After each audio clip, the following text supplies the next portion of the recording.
Hi everyone, how's it going? तो it's 2025 now और आज हम बात करेंगे कि कैसे आप 2025 में अपनी हैकिंग जर्नी स्टार्ट कर सकते हैं। And by the end of this video I will tell you every detail that you need to know एक जॉब रेडी इथिकल हैकर या पेनिट्रेशन टेस्टर बनने के लिए। So let's get started. Alright, so सबसे पहले हम बात करेंगे कि high demand for cyber security professionals. So इस मार्केट में आपको आना क्यों चाहिए? सबसे पहले 2 पॉइंट मैंने जो यहाँ पे लिखे हैं। Number 1 is growing cyber threats. As cybercrime continues to escalate with predictions of over 500 billion devices connected to the internet by 2030, organizations are increasingly prioritizing cybersecurity. Ethical hackers are essential in identifying and mitigating vulnerabilities before malicious hackers can exploit them. जो cyber का market है वो बहुत बड़ा होने वाला है, ठीक है। 500 बिलियन डिवाइसेस 2030 तक प्रेडिक्ट कर रहे हैं एक्सपर्ट्स कि हम उनसे इंटरैक्ट कर रहे होंगे। अगर आज ही को हम कंसीडर करें तो आपके घर में ही कम से कम 4 से 5 डिवाइसेस होंगे। That ranges with your phone, mobile, tablet, what ever, PC, laptop, ठीक है, स्मार्ट वॉच। तो जितनी भी चीज़ें इंटरनेट से कनेक्ट हो रही हैं उसमें आपके साइबर सिक्योरिटी का रिस्क बढ़ रहा है और इसकी वजह से जो जॉब मार्केट है वो दिन प्रतिदिन बढ़ रहा है फॉर साइबर सिक्योरिटी, क्योंकि साइबर क्रिमिनल्स भी अलग अलग फॉर्म, अलग अलग टेक्निक्स की मदद से आपके डिवाइसेस को कॉम्प्रोमाइज़ करने की या उनको अटैक करने की कोशिश कर रहे हैं। तो उनसे डिफेंड करने के लिए हमारे को साइबर सिक्योरिटी प्रोफेशनल्स या एथिकल हैकर्स चाहिए जो इन वल्नरेबिलिटीज़ को पहले पहचान सकें और उनको पहले फिक्स कर सकें इससे पहले कि कोई और उसको एक्सप्लॉइट करे, ठीक है। दूसरी चीज़ है इसमें job security. The demand for ethical hackers is robust, providing significant job security. Companies recognize the critical role these professionals play in safeguarding their digital assets, leading to a variety of job opportunities across different sectors. तो job security जो cyber में है वो काफ़ी ज़्यादा है as compare to other आपके domains. तो अभी अगर आप टेक का मार्केट देखो, मेनली सॉफ्टवेयर डेवलपमेंट का मार्केट देखो, तो अभी ले ऑफ्स काफ़ी हो रहे थे। AI आने के बाद जो सॉफ्टवेयर डेवलपर्स हैं, जो मिड रेंज या मीडियोकर सॉफ्टवेयर डेवलपर्स हैं, उनकी नौकरी पे खतरा बन गया है। बिकॉज AI आपका आज कोड काफ़ी जल्दी लिख लेता है और एंड स्पेशलाइज्ड AI आ चुके हैं या LLM मॉडल्स आ चुके हैं जैसे डेविन वगैरह, जो आपके कोड आपको लिख के दे देते हैं और पूरी फुल फ्लैज्ड एप्लीकेशन बनाने की बातें चल रही हैं। तो इस केसेस में जो जॉब मार्केट है डेवलपमेंट का या इन जनरल टेक का, उसमें काफ़ी लेऑफ्स देखने को मिलेंगे, अभी भी मिल रहे हैं और आगे भी देखने को मिल सकते हैं।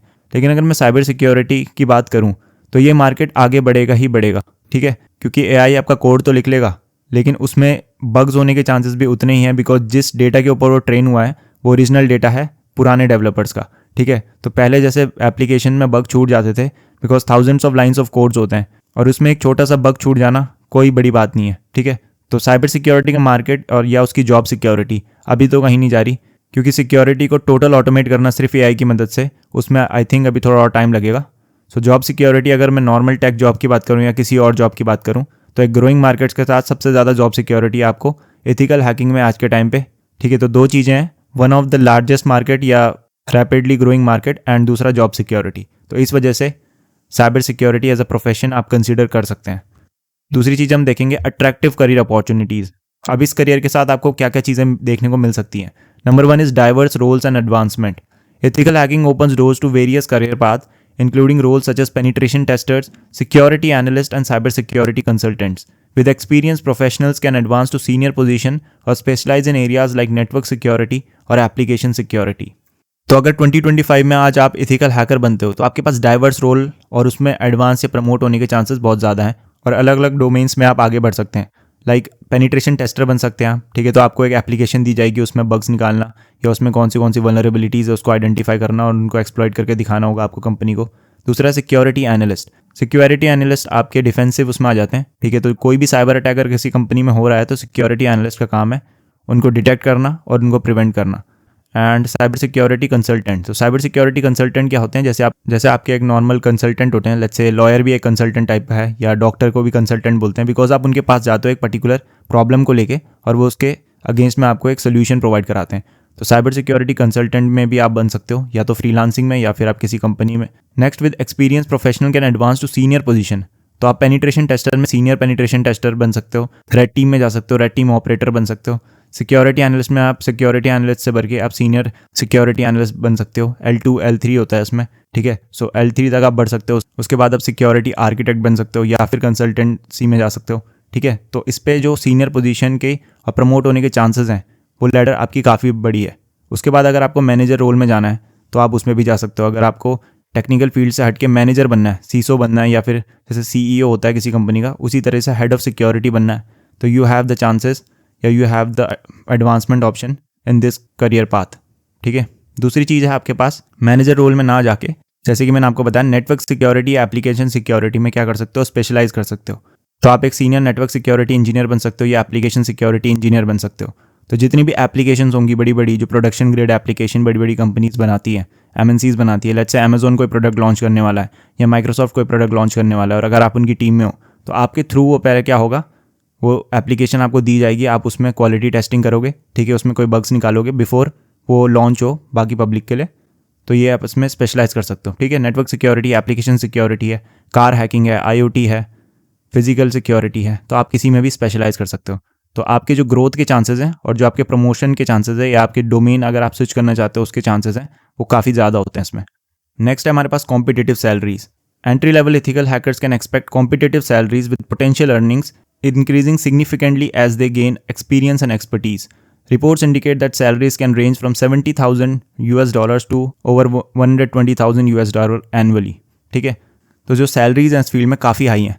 इसका एक छोटा सा मैं आपको सिनेरियो समझाता हूँ कि लेट्स से कोई कंपनी है जो आपके एप्लीकेशंस बनाती है, लेट्स से आपका अमेजोन ही समझो या फिर कोई भी कंपनी आप ले लो, स्टार्टअप ले लो, कोई कंपनी ले लो जिनका कोई प्रोडक्शन ग्रेड एप्लीकेशन है, कोई ई कॉमर्स वेबसाइट है, ठीक है, या कोई SaaS प्रोडक्ट है। तो उस कंपनी में जो डेवलपर्स होंगे वो आपके 100 या 200 या कितने भी हो सकते हैं, ठीक है, 100 की रेंज में होंगे या 1000 की रेंज में होंगे जो डेवलपर्स होंगे। लेकिन जो सिक्योरिटी वाले बंदे हैं वो क्या होंगे, कम होंगे, ठीक है। क्यों? क्योंकि वो एक हाईली नीश फील्ड है, वो हाईली स्किल डिमांडिंग फील्ड है, ठीक है। तो हर कोई इथिकल हैकर नहीं बन सकता, हर कोई पेनिट्रेशन टेस्टर नहीं बन सकता, बट डेवलपर काफ़ी लोग होते हैं, ठीक है। तो आप डेवलप तो बहुत लोगों से करवा सकते हो एप्लीकेशन, उसको प्रॉपर्ली टेस्टिंग करना, उसके बग्स को आइडेंटिफाई करना हर किसी की बस की बात नहीं है। तो इस वजह से इनको जो पैसे मिलते हैं वही वाली बात है ना, स्कैरसिटी वाली बात जो मैंने आपको बताई थी, अगर पिछली किसी वीडियो में देखा होगा। नाइकी के कुछ स्नीकर्स का प्रीमियम दाम क्यों लगता है, बिकॉज वो लिमिटेड एडिशन होते हैं। सो जो चीज़ लिमिटेड एडिशन होती है, कम होती है, उसका जो प्राइस होता है वो ऑटोमेटिकली हाई होता है, ठीक है। जो अबेंडेंस में होती है उसका ऑटोमेटिकली क्या होता है, प्राइस क्या होता है, लो होता है। तो जो एथिकल हैकर्स या पेनिट्रेशन टेस्टर्स हैं उनको जो एवरेज सैलरी मिलती है, अगर टेक को कंसिडर करें हम, तो काफ़ी ज़्यादा होती है as per other roles in the tech domain, ठीक है। तो दो चीज़ें यहाँ पे, आपके पास प्रमोशन के चांसेस काफ़ी ज़्यादा होते हैं, आपको डिफरेंट फील्ड्स में या स्पेशलाइज करने का मौका मिलता है। एंड दूसरा जो आपकी सैलरीज होती हैं वो कॉम्पिटिटिव सैलरीज हैं, मतलब वो नॉर्मल लोगों से या नॉर्मल जो टेक जॉब है उससे ज़्यादा आपको मिलेगा इस फील्ड में, ठीक है। नेक्स्ट बात करते हैं flexibility and work life balance की। सो इस फील्ड में आपको क्या फ्लेक्सिबिलिटी मिलती है, क्यों आना चाहिए आपको इस फील्ड में अदर देन किसी और डोमेन के, ठीक है। तो remote work opportunities, many organisation offer remote position for ethical hackers providing flexibility and arrangements that can enhance work life balance. This is particularly appealing in today's job market. तो इसमें remote opportunities आप पे काफ़ी हैं, मतलब ऐसा समझो कि आप किसी यूएस की कंपनी के लिए काम कर सकते हो यहाँ घर बैठे बैठे, एंड आपको डॉलर्स में पे होंगे आपको, और जो यहाँ कन्वर्ट हो गया हैंडसम अमाउंट मिलेगा आपको, ठीक है। सो रिमोट वर्क अपॉर्चुनिटीज़ काफ़ी मिल सकती हैं इसमें आपको। दूसरा है फ्रीलांस ऑप्शन। तो ethical hackers can choose opportunities as consultancy role. तो अब मैंने जैसा आपको बताया था, या तो फ्रीलांसिंग में कंसल्टेंसी दे दो या फिर आप बग बाउंटी वगैरह भी कर सकते हो, ठीक है, फ्रीलांस में। तो आपको अपनी स्किल्स को दिखाना होता है सामने वाले को, एंड उसके बदले में आपको काम ये मिलेगा या फिर पैसे मिलेंगे, ठीक है। तो ये चीज़, दो चीज़ें हैं। नाउ अब जान लेते हैं what is a ethical hacker, ये जॉब रोल है क्या exactly. So an ethical hacker, often referred to as a white hat hacker, is a cybersecurity professional who uses their skills to help organizations identify and rectify vulnerabilities in their system. Unlike malicious hackers, ethical hackers operate with the permission and authorization of the organization they are testing, aiming to enhance security rather than exploit weaknesses. तो एक ethical hacker क्या होता है, उसको white hat hacker भी बोलते हैं हम। वो एक ऐसा साइबर सिक्योरिटी प्रोफेशनल होता है जो अपनी स्किल्स को यूज़ करता है, सेम स्किल्स को जो एक ब्लैक हैट हैकर पे या किसी मलिशियस हैकर पे जो स्किल्स होंगी उन्हीं का यूज़ वो भी करते हैं, और उसमें जो वल्नरेबिलिटीज़ हैं या बग्स हैं उनको आइडेंटिफाई करके वो कंपनी को बताते हैं, कंपनी उन्हें पैच करती है, एंड उसके बदले में एथिकल हैकर्स को पैसे मिलते हैं। सिंपल सा जॉब है, आप अपनी वल्नरेबिलिटी निकालो किसी प्रोडक्ट में, किसी एप्लीकेशन में, एंड आपको उसके बदले का पैसा मिलेगा, ठीक है। So this is ethical hacker in a nutshell. मैं ये सारी चीज़ें आपको इसलिए बता रहा हूँ इससे पहले, बिकॉज सब सीधा रोड मैप पे कूद जाते हैं, क्या स्किल्स चाहिए, बट पहले जॉब रोल को आप ढंग से समझो, क्या क्या अपॉर्चुनिटीज़ हैं इसमें, ठीक है। तो जैसे मैंने फ्लेक्सिबिलिटी ऑफ वर्क के बारे में आपको बताया, ठीक है, आपके पास रिमोट अपॉर्चुनिटीज़ हो सकती हैं, तो आपको पता होना चाहिए ना कि आपको नौकरी कहाँ मिलेगी। तो मैंने आपको बता दिया कि रिमोट अपॉर्चुनिटीज़ हैं, दैट मीन्स आप इंडिया में बैठे बैठे यूएस की कंपनी के लिए भी काम कर सकते हो। दूसरा मैंने आपको सैलरी का बता दिया। सो सैलरी जो इसमें है कॉम्पिटिटिव सैलरी है, ठीक है। तो जो स्कोप की बात होती है कि क्या स्कोप है इस फील्ड में, यस देयर इज स्कोप। मैंने आपको मार्केट के बारे में बता दिया कि 500 बिलियन डिवाइसेस कनेक्ट हो जाएंगे 2030 तक, और उन पर साइबर अटैक्स होंगे, तो हमें साइबर सिक्योरिटी प्रोफेशनल्स चाहिए, ठीक है। तो अब आपको समझ में आ गया एथिकल हैकर क्या है, क्या स्कोप है इस फील्ड में, क्या आपको सैलरी मिल सकती है average, and what are the benefits. तो अब आगे बढ़ते हैं। नेक्स्ट है हमारे पास some facts about the job market. तो मैंने दो यहाँ पे स्क्रीनशॉट डाले हैं, एक द हिंदू ब्यूरो का है, दूसरा है आपका इकोनॉमिक टाइम्स का। तो as per Hindu bureau, India unable to fill 30% of cyber security jobs due to skill gap. तो इंडिया क्या है, 30% वैकेंसी है साइबर सिक्योरिटी में, नौकरी है लेकिन लोग भरने वाले नहीं है बिकॉज स्किल गैप की वजह से। तो अगर आपके पास स्किल है और आप इस पर मेहनत करते हो तो आपका एक अच्छा करियर यहाँ पे बन सकता है। ठीक है, सेम चीज़ यहाँ पे इकोनॉमिक टाइम्स वाले बोल रहे हैं कि वर्ल्ड इकोनॉमिक फोरम में किसी CEO ने बोला है कि जो India has a shortage of over 8 lakh cyber security professionals. तो इंडिया में क्या है, 8 लाख साइबर सिक्योरिटी प्रोफेशनल्स की ज़रूरत है हमें, जो कि अभी हम डिमांड है लेकिन उस सप्लाई हम कर नहीं पा रहे हैं या सप्लाई हम भर नहीं पा रहे हैं उसकी। ठीक है, तो 8 लाख तो मेरे हिसाब से कम नंबर है, 15-20 आई थिंक 30 लाख मेरे हिसाब से होगा जिस तरीके से स्टार्टअप्स बढ़ रहे हैं इंडिया में। तो we all need cyber security. ठीक है, so this also confirms that जो जॉब मार्केट है वो अभी हमारे पास ज़्यादा डिमांड है लेकिन उस हिसाब से सप्लाई कम है। Alright, so finally skills required to become ethical hacker. क्या स्किल्स चाहिए होती है आपको एक एथिकल हैकर बनने के लिए, कैसे आप एक हैकर बन सकते हो, ठीक है, क्या कोई पाथ है? तो आज हम उसी के बारे में बात करेंगे। तो सबसे पहले जो स्किल्स की बात कर लेते हैं कि क्या क्या स्किल्स होनी चाहिए एक एथिकल हैकर में, अगर आप एक एथिकल हैकर हो। तो सबसे पहले फाउंडेशनल IT नॉलेज, आपके जो बेसिक्स हैं IT के, कंप्यूटर के, वो आपके बिल्कुल क्लियर होने चाहिए, टू द पॉइंट।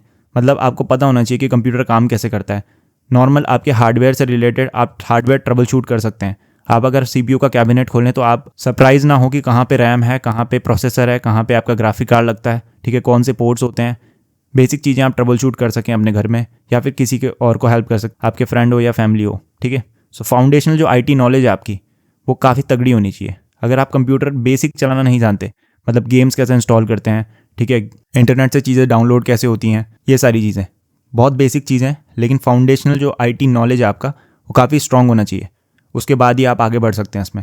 अगर आपके फाउंडेशनल IT नॉलेज क्लियर है बिल्कुल, अगर आपको मैं कंप्यूटर बनाने के लिए दे दूँ एक, तो आप उसे असेंबल कर सकते हैं, आप डिफरेंट पार्ट्स को आइडेंटिफाई कर सकते हैं, आप डिफरेंट जो प्रॉब्लम्स आती हैं नॉर्मल कंप्यूटर में, विंडोज़ में, तो उनको रिसर्च करके ट्रबल शूट करके सही कर सकते हैं। आप प्रिंटर को कॉन्फ़िगर कर सकते हैं। ठीक है, तो ये सारी चीज़ें आपका स्ट्रॉन्ग होना चाहिए। अगर आपका ये सारी चीज़ें स्ट्रॉन्ग हैं, फाउंडेशनल IT नॉलेज आपका स्ट्रॉन्ग है, तो आप अगले स्टेप पे बढ़ सकते हैं, that is networking. I am talking about computer networking here. ठीक है, तो आपको पता होना चाहिए कि IP एड्रेस क्या है, आपको पता होना चाहिए कि मैक एड्रेस क्या है, आपको पता होना चाहिए कि क्लाइंट सर्वर मॉडल और पीयर टू पीयर मॉडल में क्या फ़र्क है, कैसे डेटा ट्रैवल करता है, कैसे इंटरनेट काम करता है, कैसे ब्राउजर्स काम करते हैं, ब्राउजर्स क्या होते हैं, ठीक है, ये सारी चीज़ें, अलग अलग प्रोटोकॉल्स क्या होता है, OSI मॉडल क्या होता है। तो ये नेटवर्किंग, आपकी कंप्यूटर नेटवर्किंग जितनी स्ट्रांग होगी आपको उतनी ही मदद करेगी आगे हैकिंग में। बिकॉज बिना नेटवर्किंग के आप हैकिंग में घुसोगे, आपको एक चीज़ समझ नहीं आएगी, एक भी चीज़ समझ नहीं आएगी बिना नेटवर्किंग के। If you don't know how computer works, पहले आपको क्या समझना है, कंप्यूटर है क्या, फिर आपको ये समझना है वो आपस में बात कैसे करते हैं, काम कैसे करते हैं।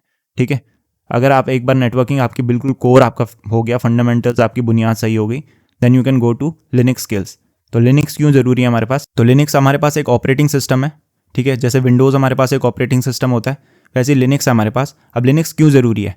बिकॉज जितने भी सर्वर्स आपके चल रहे हैं 95% या 90% दुनिया में, वो आपके लिनक्स के ऊपर है। ठीक है, तो जब भी आप कोई सर्वर को हैक करने की कोशिश करोगे, किसी कंप्यूटर को कोशिश करोगे हैक करने की, तो most of the time that will be a Linux computer. ठीक है, प्रोडक्शन ग्रेड में आपका लिनक्स कंप्यूटर ही चलते हैं, लिनक्स सर्वर ही चलते हैं। हाँ, आप नॉर्मल डेस्कटॉप कंप्यूटर्स में विंडोज़ ज़्यादा यूज़ होते हैं आपके, बट अगर मैं सर्वर्स की बात करूँ तो अभी भी लिनक्स का मार्केट शेयर बहुत ऊपर है विंडोज़ से। ठीक है, दूसरी चीज़, जितने भी टूल्स स्क्रिप्ट्स वगैरह आप यूज़ करोगे वो ज़्यादातर आपके लिनक्स के लिए बनाए जाते हैं। ठीक है, एंड तीसरी चीज़, Linux is an open source operating system. ठीक है, तो लिनक्स क्या है, ओपन सोर्स है, उसमें आपको डिफरेंट वेराइटीज़ मिल सकती हैं, आप उसको कॉन्फ़िगर कर सकते हो अपने हिसाब से, उसके कर्नल को चेंज कर सकते हो, उसकी थीम को चेंज कर सकते हो। विंडोज़ में ऐसा आप नहीं कर सकते। ठीक है, तो काफ़ी लिमिटेशंस हो जाती है विंडोज़ में एक बारी के लिए, अगर आप हैकिंग पॉइंट ऑफ व्यू से कंसीडर करो। ठीक है, तो मैंने आपको दो चीज़ें बता दी, एक ओपन सोर्स है लिनक्स और सबसे ज़्यादा टूल्स आपको लिनक्स में ही मिलेंगे। दूसरा, जितने भी सर्वर्स को आप टेस्ट कर रहे होंगे आगे जाके, वो ज़्यादातर जो टेक्नोलॉजी है वो लिनक्स पे काम कर रही होगी बैकएंड में। ठीक है, सो आपका लिनक्स कर्नल चल रहा होगा। इवन जो आपका एंड्रॉयड फ़ोन है, तो एंड्रॉयड ऑपरेटिंग सिस्टम नीचे जो उसका कर्नल चलता है वो आपका लिनक्स कर्नल ही है। ठीक है, तो लिनक्स यूज़ करना और लिनक्स को समझना बहुत ज़्यादा ज़रूरी हो जाता है, बिकॉज नॉर्मल उसमें आप कभी लिनक्स को ज़्यादातर यूज़ नहीं करोगे। ठीक है, most of the time you will use Windows अपने डे टू डे टास्क के लिए, लेकिन अगर आपको हैकिंग करनी है तो you need to know Linux. ठीक है, तो foundational IT knowledge, then networking, then Linux. अब आता है आपके पास कोडिंग एंड स्क्रिप्टिंग। ठीक है, तो कोडिंग एंड स्क्रिप्टिंग आपको सीखनी पड़ेगी, कोई ना कोई प्रोग्रामिंग लैंग्वेज। अब लोग मुझसे पूछते हैं कि कौन सी प्रोग्रामिंग लैंग्वेज मुझे सीखनी चाहिए फॉर हैकिंग। हैकिंग के लिए एज सच कोई रूल नहीं है कि आपको कौन सी प्रोग्रामिंग लैंग्वेज सीखनी चाहिए। ठीक है, इट डिपेंड्स क्या चीज़ें आप परफॉर्म कर रहे हो। अगर आपको स्क्रिप्ट करनी है, स्क्रिप्ट मतलब छोटा सा प्रोग्राम लिखना है, जो लेट से किसी FTP क्लाइंट से कनेक्ट होगा, FTP सर्वर से कनेक्ट होगा, ठीक है।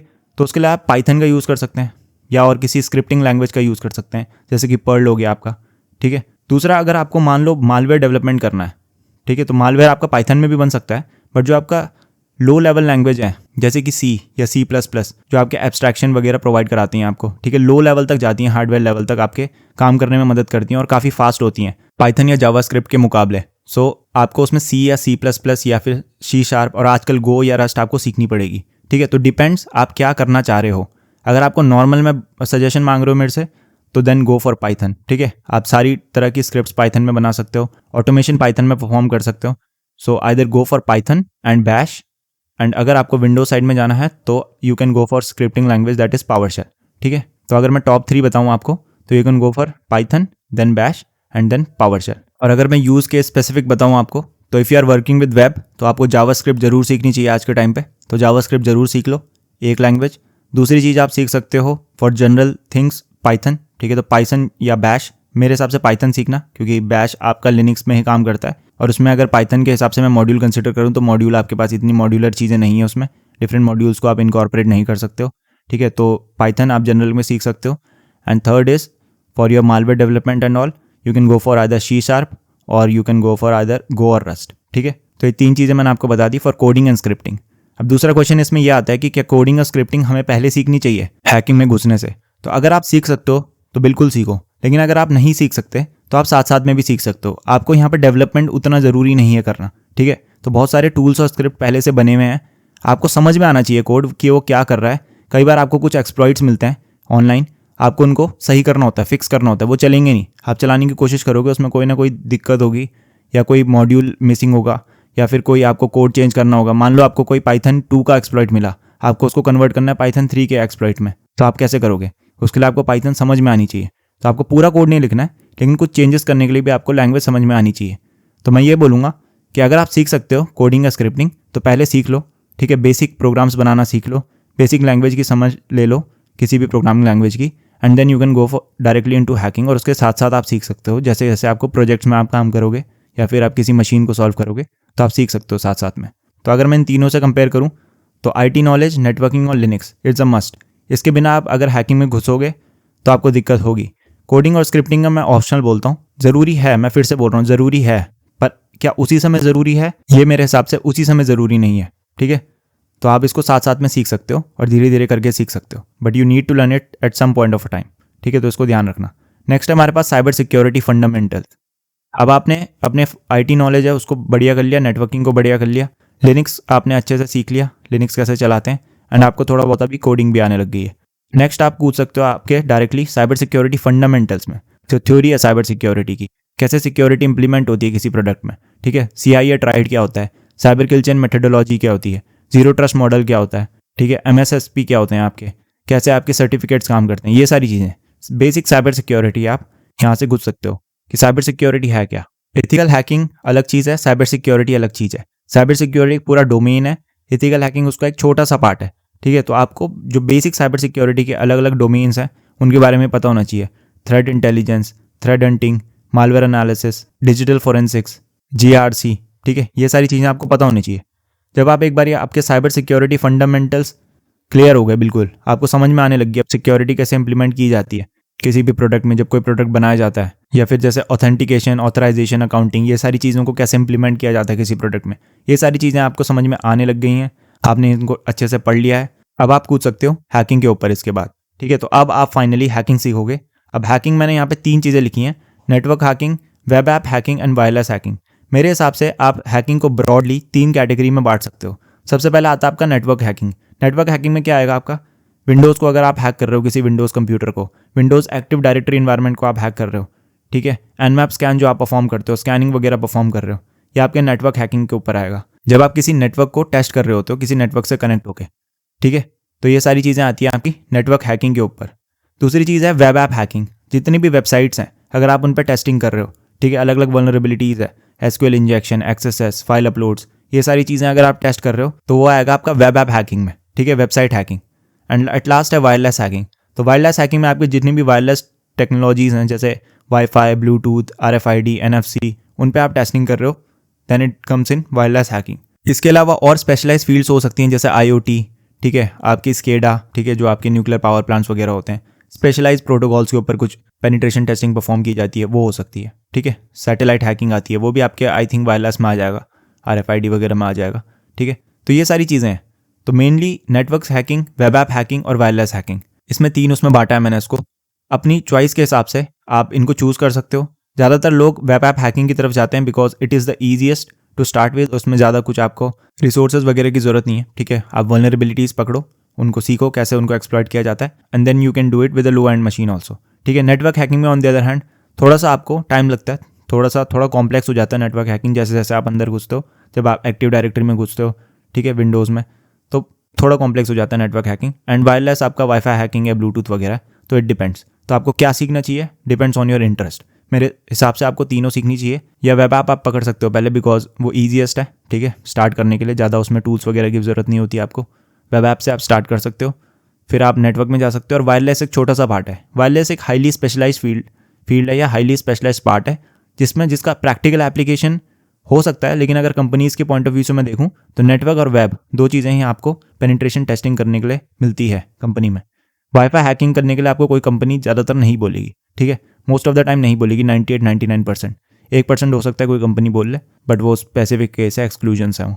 तो नेटवर्क और वेब में आप ट्राई कर सकते हैं, ठीक है। तो इनके रिगार्डिंग जो भी अटैक्स हैं उनको आप देखिए, उनको प्रैक्टिस करना है, and then you can become a ethical hacker. And at last मैंने यहाँ पे लिखा है problem solving and creative mindset. अगर आप एक एथिकल हैकर या हैकर बन रहे हो इन जनरल, और आपके पास ये नहीं है, ठीक है, आपने ये सारी चीज़ें रट्टा मार ली या किसी तरह पढ़ ली या किसी ने पढ़वा दिया आपको, लेकिन आपके पास ये नहीं है, तो आप फंस जाओगे। टेक्नोलॉजी हर सिक्योरिटी के फील्ड में हर सेकंड चेंज हो रही है, हर मिनट चेंज हो रही है। आज जो आपका पेलोड काम कर रहा है कल नहीं करेगा।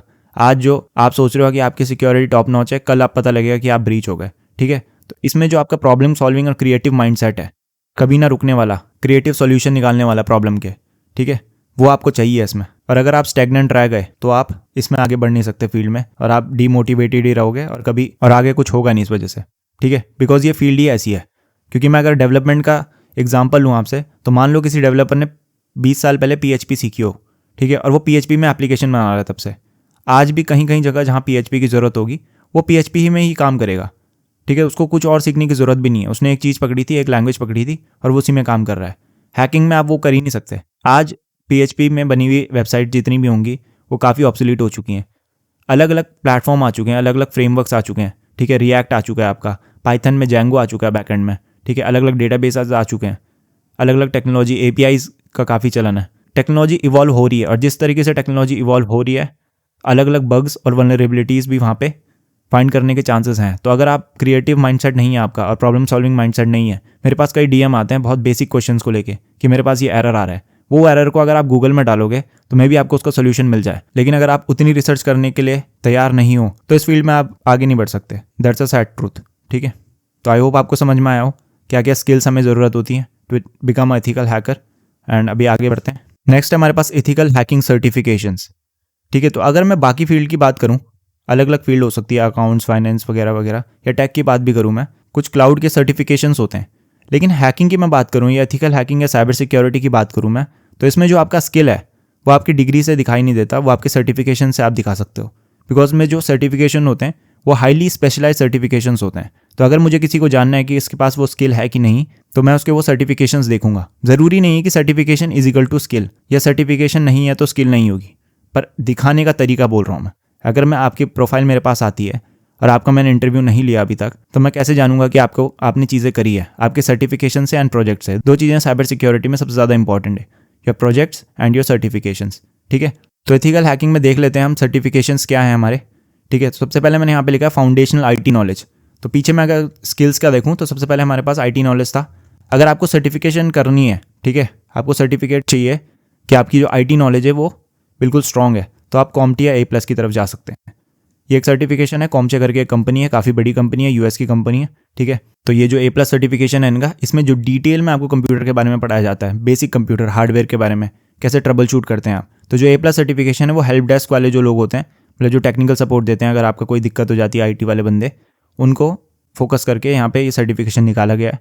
और जो इसकी नॉलेज है आप ओपन सोर्स भी ले सकते हो, ठीक है, यूट्यूब से पढ़ के, गूगल से पढ़ के। ज़रूरी नहीं मैं बोल रहा हूँ कि सर्टिफिकेशन लेने ही लेना है, लेकिन मैंने यहाँ पे इसलिए डाला है ये फाउंडेशनल IT नॉलेज में, बिकॉज अगर आप लेना चाहते हो तो आपको एक क्या मिलेगा, एक क्यूरेटेड पाथ मिलेगा आपको यहाँ पे, ठीक है। इनका सिलेबस है, डिटेल में सिलेबस है, आप इसको पढ़ो, एग्जाम दो, सर्टिफिकेशन भी मिलेगा और आपकी नॉलेज भी बढ़ेगी, ठीक है। दूसरा नेटवर्किंग स्किल्स, सेम चीज़, नेटवर्किंग आप सीख सकते हो ऑनलाइन, बट अगर आपको सर्टिफिकेशन चाहिए इसमें तो आप नेटवर्क प्लस की तरफ जा सकते हो, दैट ऑल्सो कम्स फ्रॉम कॉम्टिया। इसके अलावा आप सिस्को के सर्टिफिकेट भी कर सकते हो नेटवर्किंग के, CCNA एक, तो वो नेटवर्क प्लस का आपका ऑल्टरनेटिव हो गया। तो या तो नेटवर्क प्लस कर लो या CCNA कर लो अगर आपको नेटवर्किंग स्किल्स अपनी बढ़ानी है। और अगर आपको अपना करियर पाथ एक आपको एक्स्ट्रा लेके चलना है, बी ऑप्शन, कि अगर मैं साइबर सिक्योरिटी में नहीं गया तो मैं नेटवर्क सिक्योरिटी में चल जाऊँगा या नेटवर्क इंजीनियरिंग में चल जाऊँगा, तो आप CCNA या नेटवर्क प्लस तब भी कर सकते हो। तो अगर आप ये करते हो तो आपके 2 काम हो रहे हैं एक बारी में, हैकिंग में भी इसकी इंपॉर्टेंस हो जाएगी आपकी, एंड दूसरा अगर आपका एक करियर पाथ भी खुल रहा है ऑल्टरनेटिव, ठीक है। तीसरा है लिनक्स स्किल्स के लिए, लिनक्स प्लस सर्टिफिकेशन है कॉम्टिया की तरफ से, सेम चीज़ है। लिनक्स आप वैसे भी पढ़ सकते हो, घर में आप इंस्टॉल कर लो VMware में या वर्चुअल बॉक्स में, या फिर ड्यूल बूट कर लो अपने सिस्टम को, और लिनक्स को डेली ड्राइवर की तरह यूज़ करके भी आप सीख सकते हो। पर अगर आपको Linux in detail curated form में चाहिए तो लिनक्स स्किल्स आपको यहाँ से मिल जाएंगी या सर्टिफिकेशन मिल जाएगा यहाँ पे लिनक्स का। उसके बाद आप साइबर सिक्योरिटी फंडामेंटल जब आप पढ़ेंगे तो आप सिक्योरिटी प्लस की तरफ जा सकते हो। अब ये काफ़ी पॉपुलर आपका सिक्योरिटी सर्टिफिकेशन है बेसिक साइबर सिक्योरिटी के लिए, एंड ये काफ़ी डिटेल में घुसता है, ये अगर देखा जाए तो वेरियस एस्पेक्ट्स को छेड़ता है ये सिक्योरिटी के, ठीक है।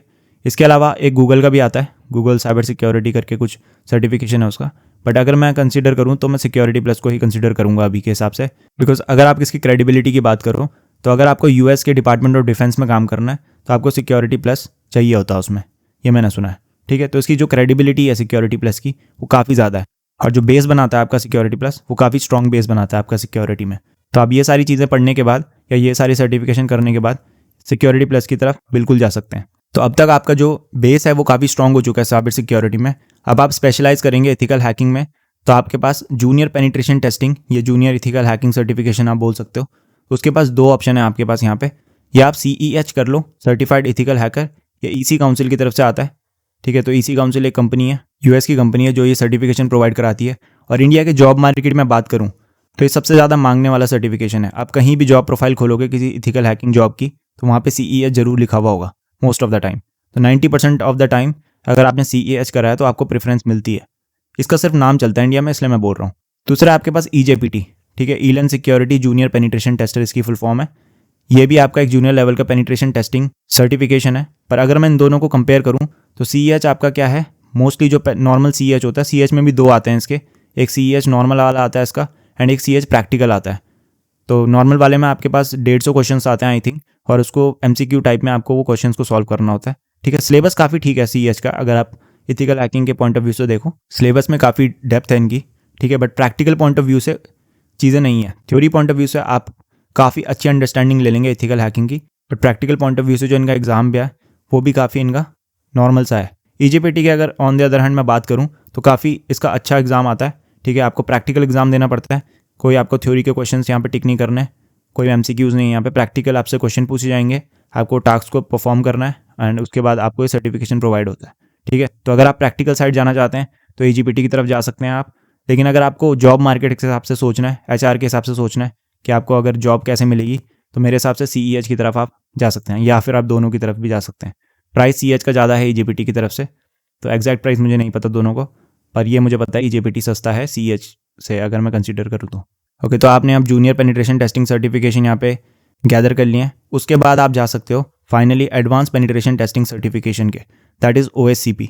तो OSCP क्या है? OSCP एक एडवांस लेवल का पेनिट्रेशन टेस्टिंग सर्टिफिकेशन है जो ऑफेंसिव सिक्योरिटी की तरफ से आता है। ऑफेंसिव सिक्योरिटी वही लोग हैं जो काली लिनक्स के डेवलपर हैं, उसको मेंटेन करते हैं, ठीक है। तो जो काली लिनक्स ऑपरेटिंग सिस्टम जिन्होंने बनाया है उन्हीं की तरफ से ये आता है। And the certification is OSCP। एक प्रैक्टिकल सर्टिफिकेशन है जिसमें आपको 24 आवर्स मिलते हैं 6 मशीन को कॉम्प्रोमाइज़ करने के लिए, उसमें से 3 AD मशीन्स होती हैं, और अगर आप इनको कॉम्प्रोमाइज़ कर लेते हो और 70% इसमें मिनिमम आपको, या 70 पॉइंट्स आपको स्कोर करने होते हैं मिनिमम, ठीक है, पास होने के लिए।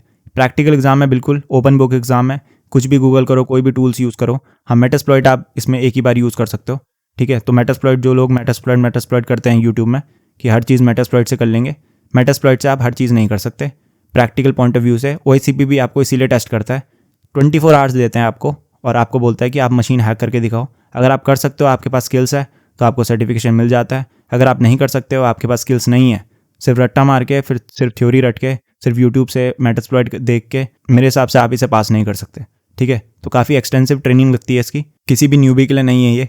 हाँ, अगर आप बाकी चीज़ें, आपके फाउंडेशन स्ट्रॉन्ग है, सिक्योरिटी फंडामेंटल स्ट्रॉन्ग है, या आप CEH या EGPT कर चुके हैं, तो आप OSCP की तरफ जाने की सोच सकते हैं, ठीक है। तो एथिकल हैकिंग सर्टिफिकेशन या पेनिट्रेशन टेस्टिंग सर्टिफिकेशन की मैं बात करूँ तो उसमें OSCP सबसे ऊपर टीयर में आता है आपके। अभी मैं रेड टीम सर्टिफिकेशंस की बात नहीं कर रहा हूँ यहाँ पे, ठीक है। रेड टीमिंग एक अलग कॉन्सेप्ट है, रेड टीमिंग आपका काफ़ी एडवांस कॉन्सेप्ट है पेनिट्रेशन टेस्टिंग के, तो दोनों अलग चीज़ें हैं। तो अगर मैं पेनिट्रेशन टेस्टिंग की बात करूँ, एक GPAN भी आता है, बट अगर मैं प्रैक्टिकल पॉइंट ऑफ व्यू से बात करूँ तो OSCP अभी भी नंबर 1 है, ठीक है। और अगर मैं HR के हिसाब से भी बात करूँ तब भी OSCP अभी भी नंबर 1 है। तो अगर इन दोनों के बीच में आपको कन्फ्यूजन थी कि कौन सा करना चाहिए, तो मैं ये बोलूँगा कि आप EGPT ज़रूर करिए, CH करिए अगर आपके पास पैसे हैं, ठीक है।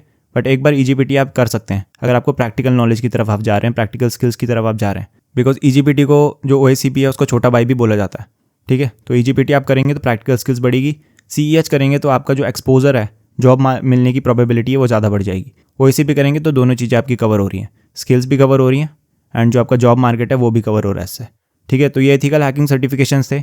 अगर मैं शुरू के 3 की बात करूँ तो वो ज़रूरी नहीं है कि आप लेते हो तो काफ़ी अच्छी बात है। सिक्योरिटी प्लस की मैं बात करूँ तो सिक्योरिटी प्लस मेरे हिसाब से लेना चाहिए, बट अगर मैं इसके प्राइस के हिसाब से सोचूं कि ये आपको 25-30 हज़ार रुपये का पड़ता है इन इंडियन रुपीज़, तो उस हिसाब से इट डिपेंड्स। अगर आपके पास हैं पैसे तो इट्स वर्थ इन्वेस्टिंग, ठीक है। आपके बेसिक्स क्लियर हो जाएंगे, आपको एक एग्ज़ाम देने का पता लग जाएगा कि कैसे एग्ज़ाम दिया जाता है ऑनलाइन। तो सिक्योरिटी प्लस सही है, ठीक है, आप पढ़ सकते हो, पर ऐसा कंपलसरी नहीं है मैं बोलूँगा। बट जब आती है एथिकल हैकिंग की बात, सर्टिफिकेशंस की बात, तो इन तीनों का आपको कंसीडर जरूर करना है, ठीक है। या इन दोनों को करो, या तीनों को करो, या इन दोनों को करो, ठीक है, वो आपके ऊपर है। आगे बढ़ते हैं। All right, so road map to become ethical hacker. अब ये मैंने बनाया है यहाँ पे नरूटो का एनोलॉजी लेके, ठीक है। मेरे चैनल की थीम नरूटो के ऊपर है एंड ये मेरा बिल्कुल ओरिजिनल है यहाँ पे। तो ये मैंने अलग अलग क्लासेस के लिए बनाया है। 8th क्लास से शुरू हो रहा है यहाँ पे। तो मान लो आप नूब नरूटो अभी 8th क्लास में हो, आपको कुछ नहीं पता हैकिंग के बारे में, क्या चीज़ों के बारे में, लेकिन आपने ये वीडियो देखी है, तो आपको अब क्या करना है, रोड मैप क्या होना चाहिए आपको अपने गोल्स कैसे सेट करने हैं। तो 8th और 9th क्लास में आप क्या करोगे, अपनी बेसिक IT नॉलेज है जो, आप उसको पक्का कर लो और नेटवर्किंग को पक्का कर लो, ठीक है। अब ये कैसे करोगे आप, बेसिक IT नॉलेज के लिए आपके जो 8th की या 9th की जो बुक होती हैं, आप उसको क्या कर सकते हो, रेफर कर सकते हो, जो IT की बुक आपको स्कूल से मिलती है। अदर देन दैट मैं अभी रिसोर्सेज बताऊंगा सबके, तो आप उनको भी रेफर कर सकते हो, ठीक है। तो 8th और 9th में आपको क्या करना है, आपकी जो IT नॉलेज है उसको बिल्कुल स्ट्रॉन्ग कर देना है एकदम, ठीक है, कि आपकी क्लास में आपसे बढ़िया IT किसी और को ना है। और नेटवर्किंग को भी, कि बंदे जो 11th 12th में ऑप्शनल में कंप्यूटर साइंस लेके पढ़ते हैं, वो नेटवर्किंग आपको 8th या 9th क्लास में आ जानी चाहिए, ठीक है। फिर 10th तक आते आते आपको क्या करना है, लिनक्स और कोडिंग स्किल्स में ध्यान देना है। तो आप 10th में घुसे तो आप VMware इंस्टॉल कर सकते हो या वर्चुअल बॉक्स इंस्टॉल कर सकते हो, उसमें कोई भी आप लिनक्स डिस्ट्रीब्यूशन डाल लो। मेरे हिसाब से मिंट से आप शुरू कर सकते हो, लिनक्स मिंट काफ़ी ईजी है इंस्टॉल करना। उबंटू भी है, ठीक है, आप उसका भी यूज़ कर सकते हैं। एंड देन आप क्या है, लिनक्स चलाना शुरू करो, ठीक है। धीरे धीरे लिनक्स चलाना शुरू करो, कमांड्स के साथ फेमिलियर होना शुरू करो, टर्मिनल के साथ फेमिलियर होना शुरू करो। जब आप एक बारी हो जाओगे फेमिलियर लिनक्स के साथ, फिर आप पाइथन और जावास्क्रिप्ट की तरफ थोड़ा थोड़ा जा सकते हो। बेसिक प्रोग्राम बनाना सीखो पाइथन में या जावास्क्रिप्ट में, ठीक है। तो अगर आपने ये दोनों चीज़ें कर ली 8th 9th और 10th तक, तो आप 10th में क्या गेनिन नरूटो बन जाओगे। तो जिसने नरूटो देखा है तो गेनिन एक क्या होती है, शिनोबी की क्लास है, ठीक है। तो पहले नूब से बनता है वो गेनिन, अब गेनिन बनेगा वो, तो एक उसकी रैंक ऊपर हो गई यहाँ पे। अब आप 11th क्लास में जब घुसोगे तो आपको साइबर सिक्योरिटी फंडामेंटल्स है, उनको अच्छे से चाट जाना है, ठीक है। आपको सिक्योरिटी पता होनी चाहिए कि सिक्योरिटी इंप्लीमेंट कैसे होती है।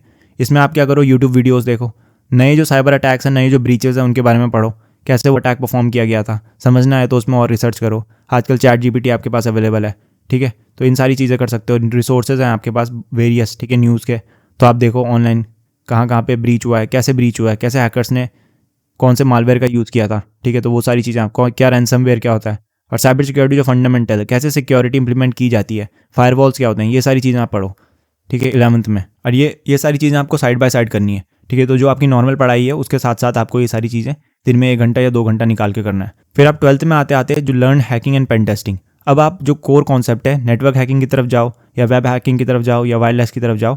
12th से आप क्या करोगे, हैकिंग पढ़ना और इसको प्रैक्टिस करना शुरू करोगे। प्रैक्टिस करनी ज़रूरी है, ठीक है, जो भी आप कर रहे हो, थोड़े बहुत डेमोस। तो 12th खत्म होने तक या 12th खत्म होने के बाद तक आप क्या बन जाओगे, चुनिन नरूटो। तो आपकी जो रैंक है वो गेनिन से चुनिन बन जाएगी, ठीक है। उसके बाद आपको क्या करना है, 12th है तो बोर्ड्स में ध्यान देना, ठीक है। बोर्ड खत्म होने के बाद आपको क्या करना है, प्रैक्टिस करनी है, हैकिंग जितनी ज़्यादा कर सको। प्रैक्टिस कहाँ करोगे, वेरियस प्लेटफॉर्म है हमारे पास, ट्राई हैक मी है, हैक द बॉक्स है, ठीक है, वल्न हब है, प्रूविंग ग्राउंड्स है, ठीक है। तो ये सारी लैब्स हैं हमारे पास जिसमें आप प्रैक्टिस कर सकते हो हैकिंग, जितनी ज़्यादा मशीन को सॉल्व करोगे, फ्री मशीन्स भी काफ़ी हैं, अगर आप सब्सक्रिप्शन ले सकते हो इन सर्विसेज का तो और बढ़िया है, आपको और मशीन्स का एक्सेस मिलेगा, प्रीमियम मशीन्स का एक्सेस मिलता है। ठीक है, तो आपको प्रैक्टिस करनी है हैकिंग, जो भी आप चीज़ें सीखी थी आपने 12वीं में, उनको आपको प्रैक्टिस करना है डिफरेंट लैब्स में, अपनी मेथडोलॉजी फॉर्म करनी है कि कैसे हैकिंग परफॉर्म की जाती है। ठीक है, इसके साथ साथ आपको क्या है, एडमिशन लेना है, ग्रेजुएशन जरूरी है आपकी। तो ग्रेजुएशन में आप क्या ले सकते हैं, अगर आप PCM बैकग्राउंड से हैं तो आपके पास ये 3 ऑप्शन खुलते हैं, BTech, BCA and BSc IT।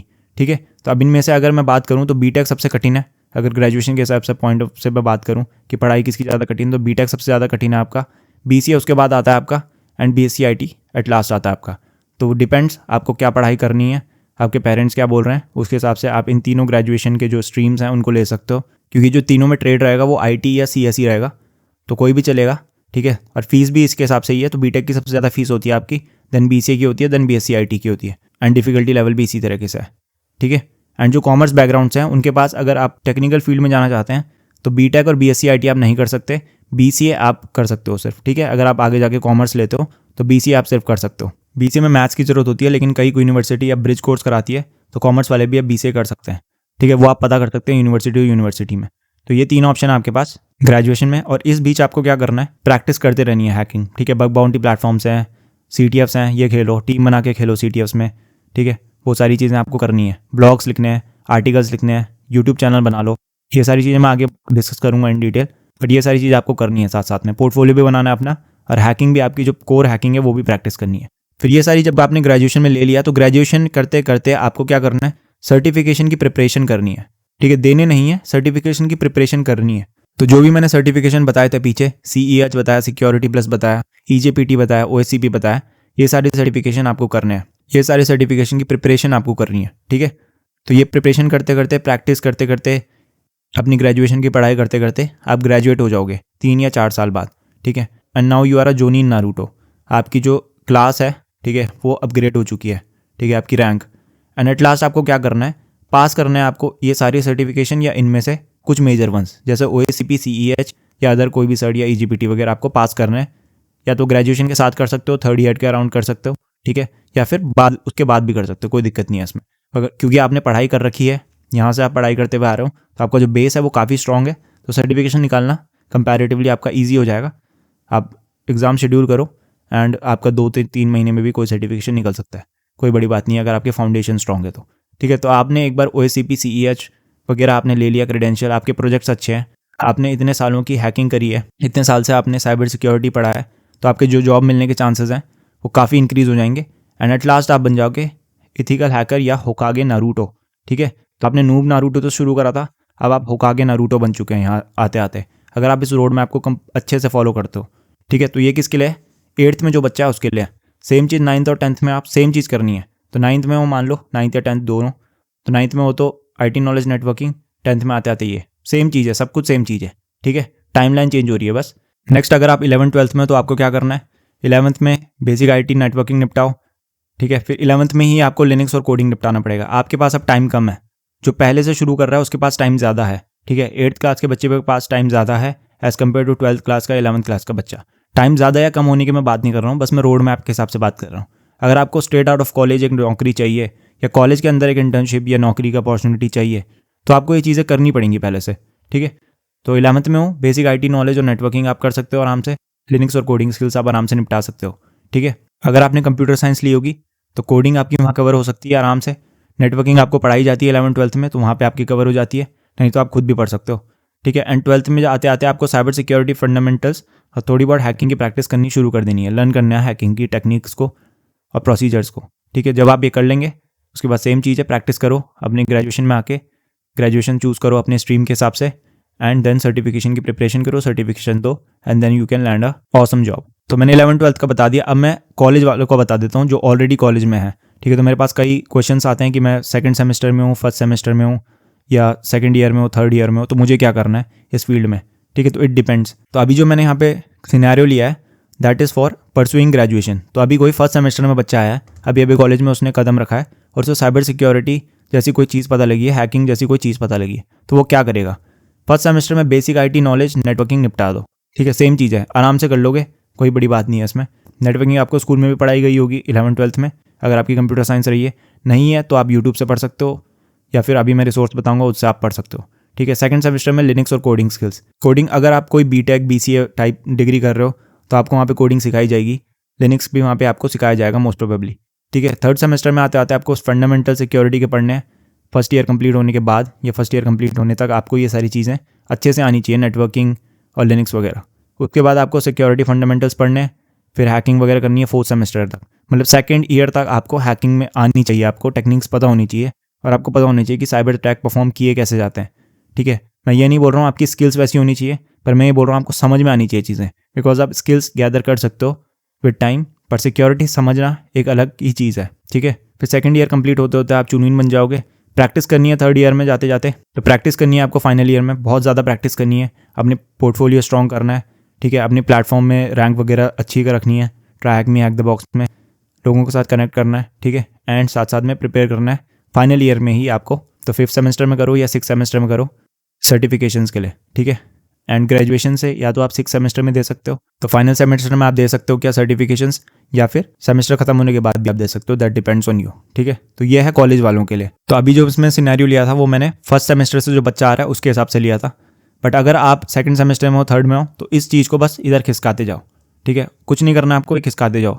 Final semester में कोई दिक्कत नहीं है। ठीक है, 1 साल लगेगा, 6 महीने से 1 साल लगेगा आपको। आपका बेस ऑलरेडी स्ट्रांग हो चुका होगा। अगर आपने कॉलेज में पढ़ाई करी है, थोड़ा बहुत पढ़ाई करी है, थोड़ा बहुत कोडिंग आती है, तो आपको चीज़ें उतनी मुश्किल नहीं लगेंगी, तो आप फास्ट ट्रैक कर सकते हो अपनी प्रोग्रेस को। बट जो ओवरऑल रोड मैप रहेगा वो यही रहेगा। ठीक है, आगे बढ़ते हैं। अब आती है बात how to land a job in cyber security. तो आपने ये सारी चीज़ें कर ली पीछे, ठीक है, सर्टिफिकेशन पार कर लिया, लर्न वगैरह कर लिया। जॉब कैसे मिलेगी? जॉब मिलती है आपके पोर्टफोलियो से। ऑनलाइन पोर्टफोलियो हो या आपका रिज्यूमे हो, वो कितना स्ट्रांग है आपका, आप क्या स्किल्स पोर्ट्रे कर पाते हो अपने रिज्यूमे से। ठीक है, तो आपको उसके लिए क्या करना पड़ेगा, यहाँ पे मैं आपको स्टेप बाय स्टेप बता रहा हूँ कि आपको क्या करना है जॉब लेने के लिए। ठीक है, तो ये सारी चीज़ें करने के बाद आपको क्या करना है, start playing CTF to sharpen technical skills. तो आप CTF खेल सकते हो। CTF होता है capture the flag. Capture the flag का मतलब आपको कुछ मशीन्स दी जाती हैं, कुछ चैलेंजेस दी जाते हैं, और आपको उन मशीन्स को हैक करना होता है, और उसके अंदर एक फ्लैग छुपा हुआ होता है एज अ प्रूफ। तो ठीक है, आपने किसी मशीन को कॉम्प्रोमाइज़ किया और वहाँ पे किसी डायरेक्टरी या फोल्डर के अंदर एक फ्लैग छुपा हुआ होगा। ठीक है, कोई प्रूफ छुपा होगा कि मान लो ये चीज़ है, तो आप वो बताओगे सामने वाले को कि देखो ये प्रूफ है, तो वो मानेगा कि हाँ आपने वो मशीन को कॉम्प्रोमाइज़ किया है। तो कैप्चर द फ्लैग ये चीज़ होती है। ठीक है, तो CTF जो आपके प्लेटफॉर्म है, जैसे try hack me hack the box की मैंने बात करी, वो आपके क्लाउड CTF टाइप ही प्लेटफॉर्म है। बट एक CTF होते हैं आपके रियल लाइफ CTFs भी होते हैं आपके। रियल लाइफ का इन द सेंस वो प्लेटफॉर्म द्वारा होस्टेड नहीं होंगे, किसी कंपनी के द्वारा होस्टेड होंगे या कम्युनिटी द्वारा होस्टेड होंगे। तो आप अपनी टीम बना के अकेले जा सकते हो वहाँ पे और उन चैलेंजेस को पार्ट कर सकते हो। मतलब जैसे गूगल भी करवाता है आपका CTF, गूगल CTF होता है आपका, आई थिंक हर साल होता है।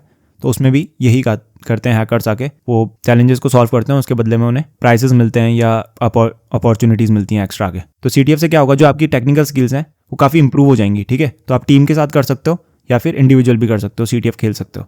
इस CTFs के बारे में जानकारी लेने के लिए आप ctftime.org करके एक वेबसाइट है, वहाँ जाके देख सकते हो कौन से अपकमिंग CTFs आ रहे हैं, तो उसमें सारी डिटेल्स रहती हैं। नेक्स्ट है hunt for bugs on bug bounty programs and get paid. तो आप फ्रीलांसिंग कर सकते हो बग बाउंटी प्लेटफॉर्म्स में। तो बग बाउंटीज क्या होते हैं, तो बग बाउंटी कुछ प्लेटफॉर्म्स होते हैं जैसे हैकर1, बग क्राउड वगैरह।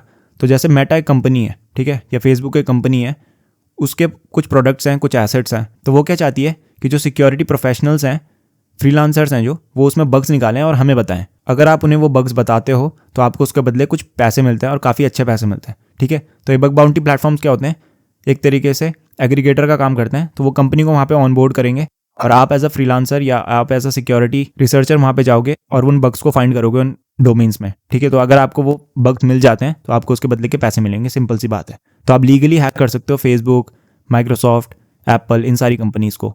और अगर आप उनकी वेबसाइट में कोई बग निकालते हो, उनके प्रोडक्ट में कोई बग निकालते हो, तो उसके बदले आपको पैसे मिलेंगे।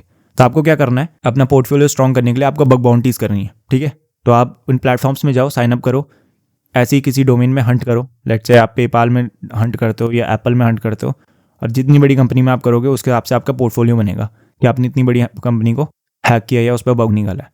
तो आप CTF के साथ साथ ये चीज़ें भी कर सकते हो। तीसरी चीज़ है start a blog, YouTube channel या and contribute to the community. तो तीसरी चीज़ जो आपको बिल्कुल करनी चाहिए वो है या तो आप अपना ब्लॉग स्टार्ट करो, जैसे कि मेरा ब्लॉग है inventyourshit.com, जहाँ पे मैं आर्टिकल्स लिखता हूँ on cyber security and ethical hacking. दूसरा यूट्यूब चैनल है जिसमें आप एक वीडियो देख रहे हो।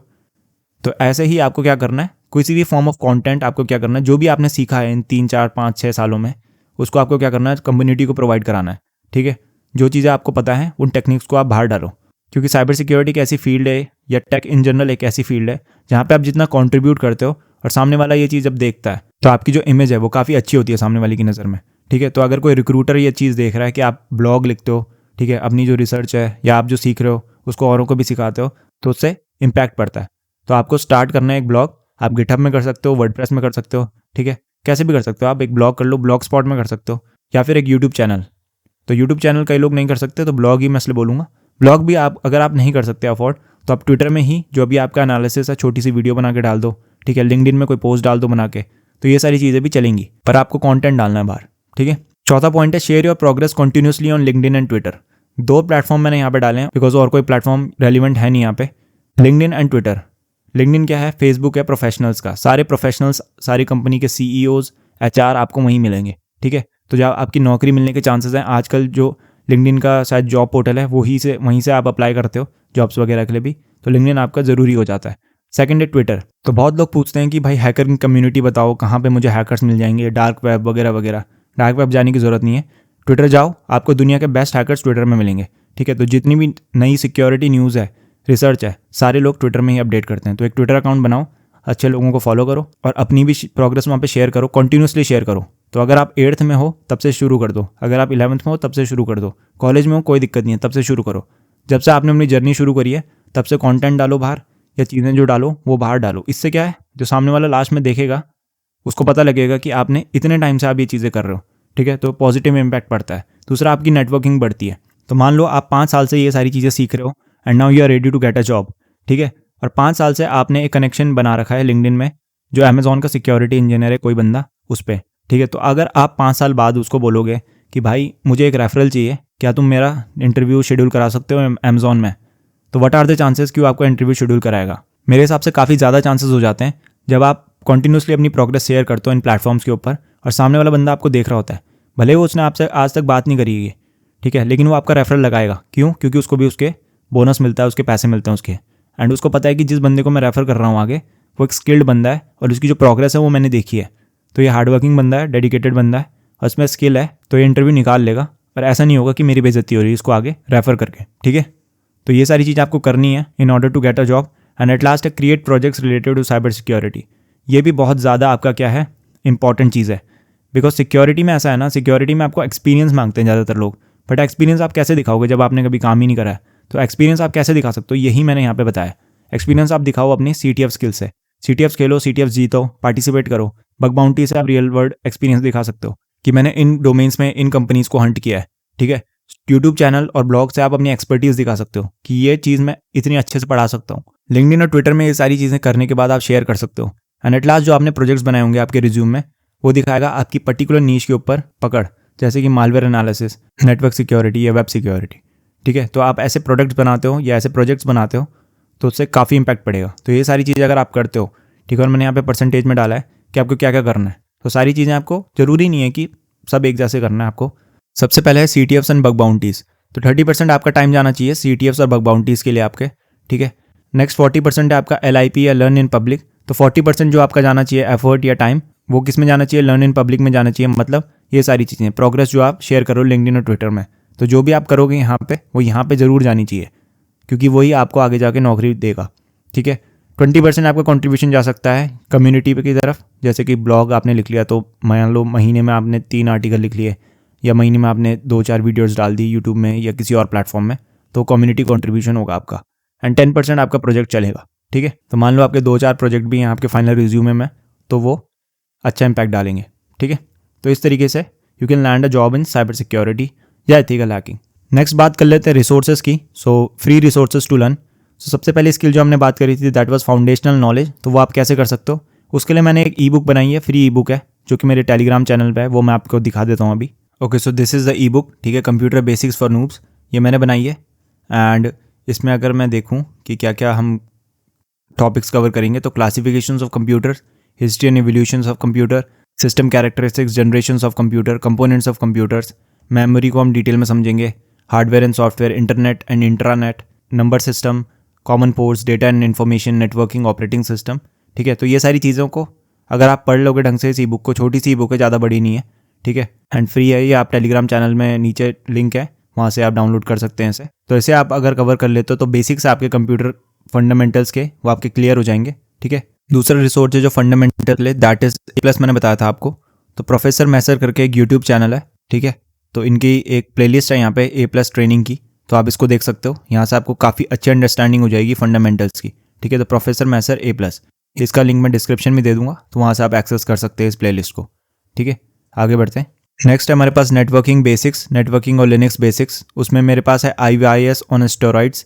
तो ये मेरा नया चैनल है, इसको मैं आपके सामने प्रेजेंट करने वाला हूँ, ठीक है। तो ये मेरा इंग्लिश चैनल है जिसमें CTF से रिगार्डिंग और learn in one video type videos आएंगी, बट इन इंग्लिश, ठीक है। तो जिसको भी एडवांस चीज़ें सीनियर जो एडवांस पूछता रहता है तो, और CTF से रिगार्डिंग पूछता रहता है, तो इसमें जो वॉक थ्रूज वगैरह होंगे ट्राई हैक मी के, हैक द बॉक्स के, ये सारी चीज़ें आपके इस नए चैनल में आएंगी।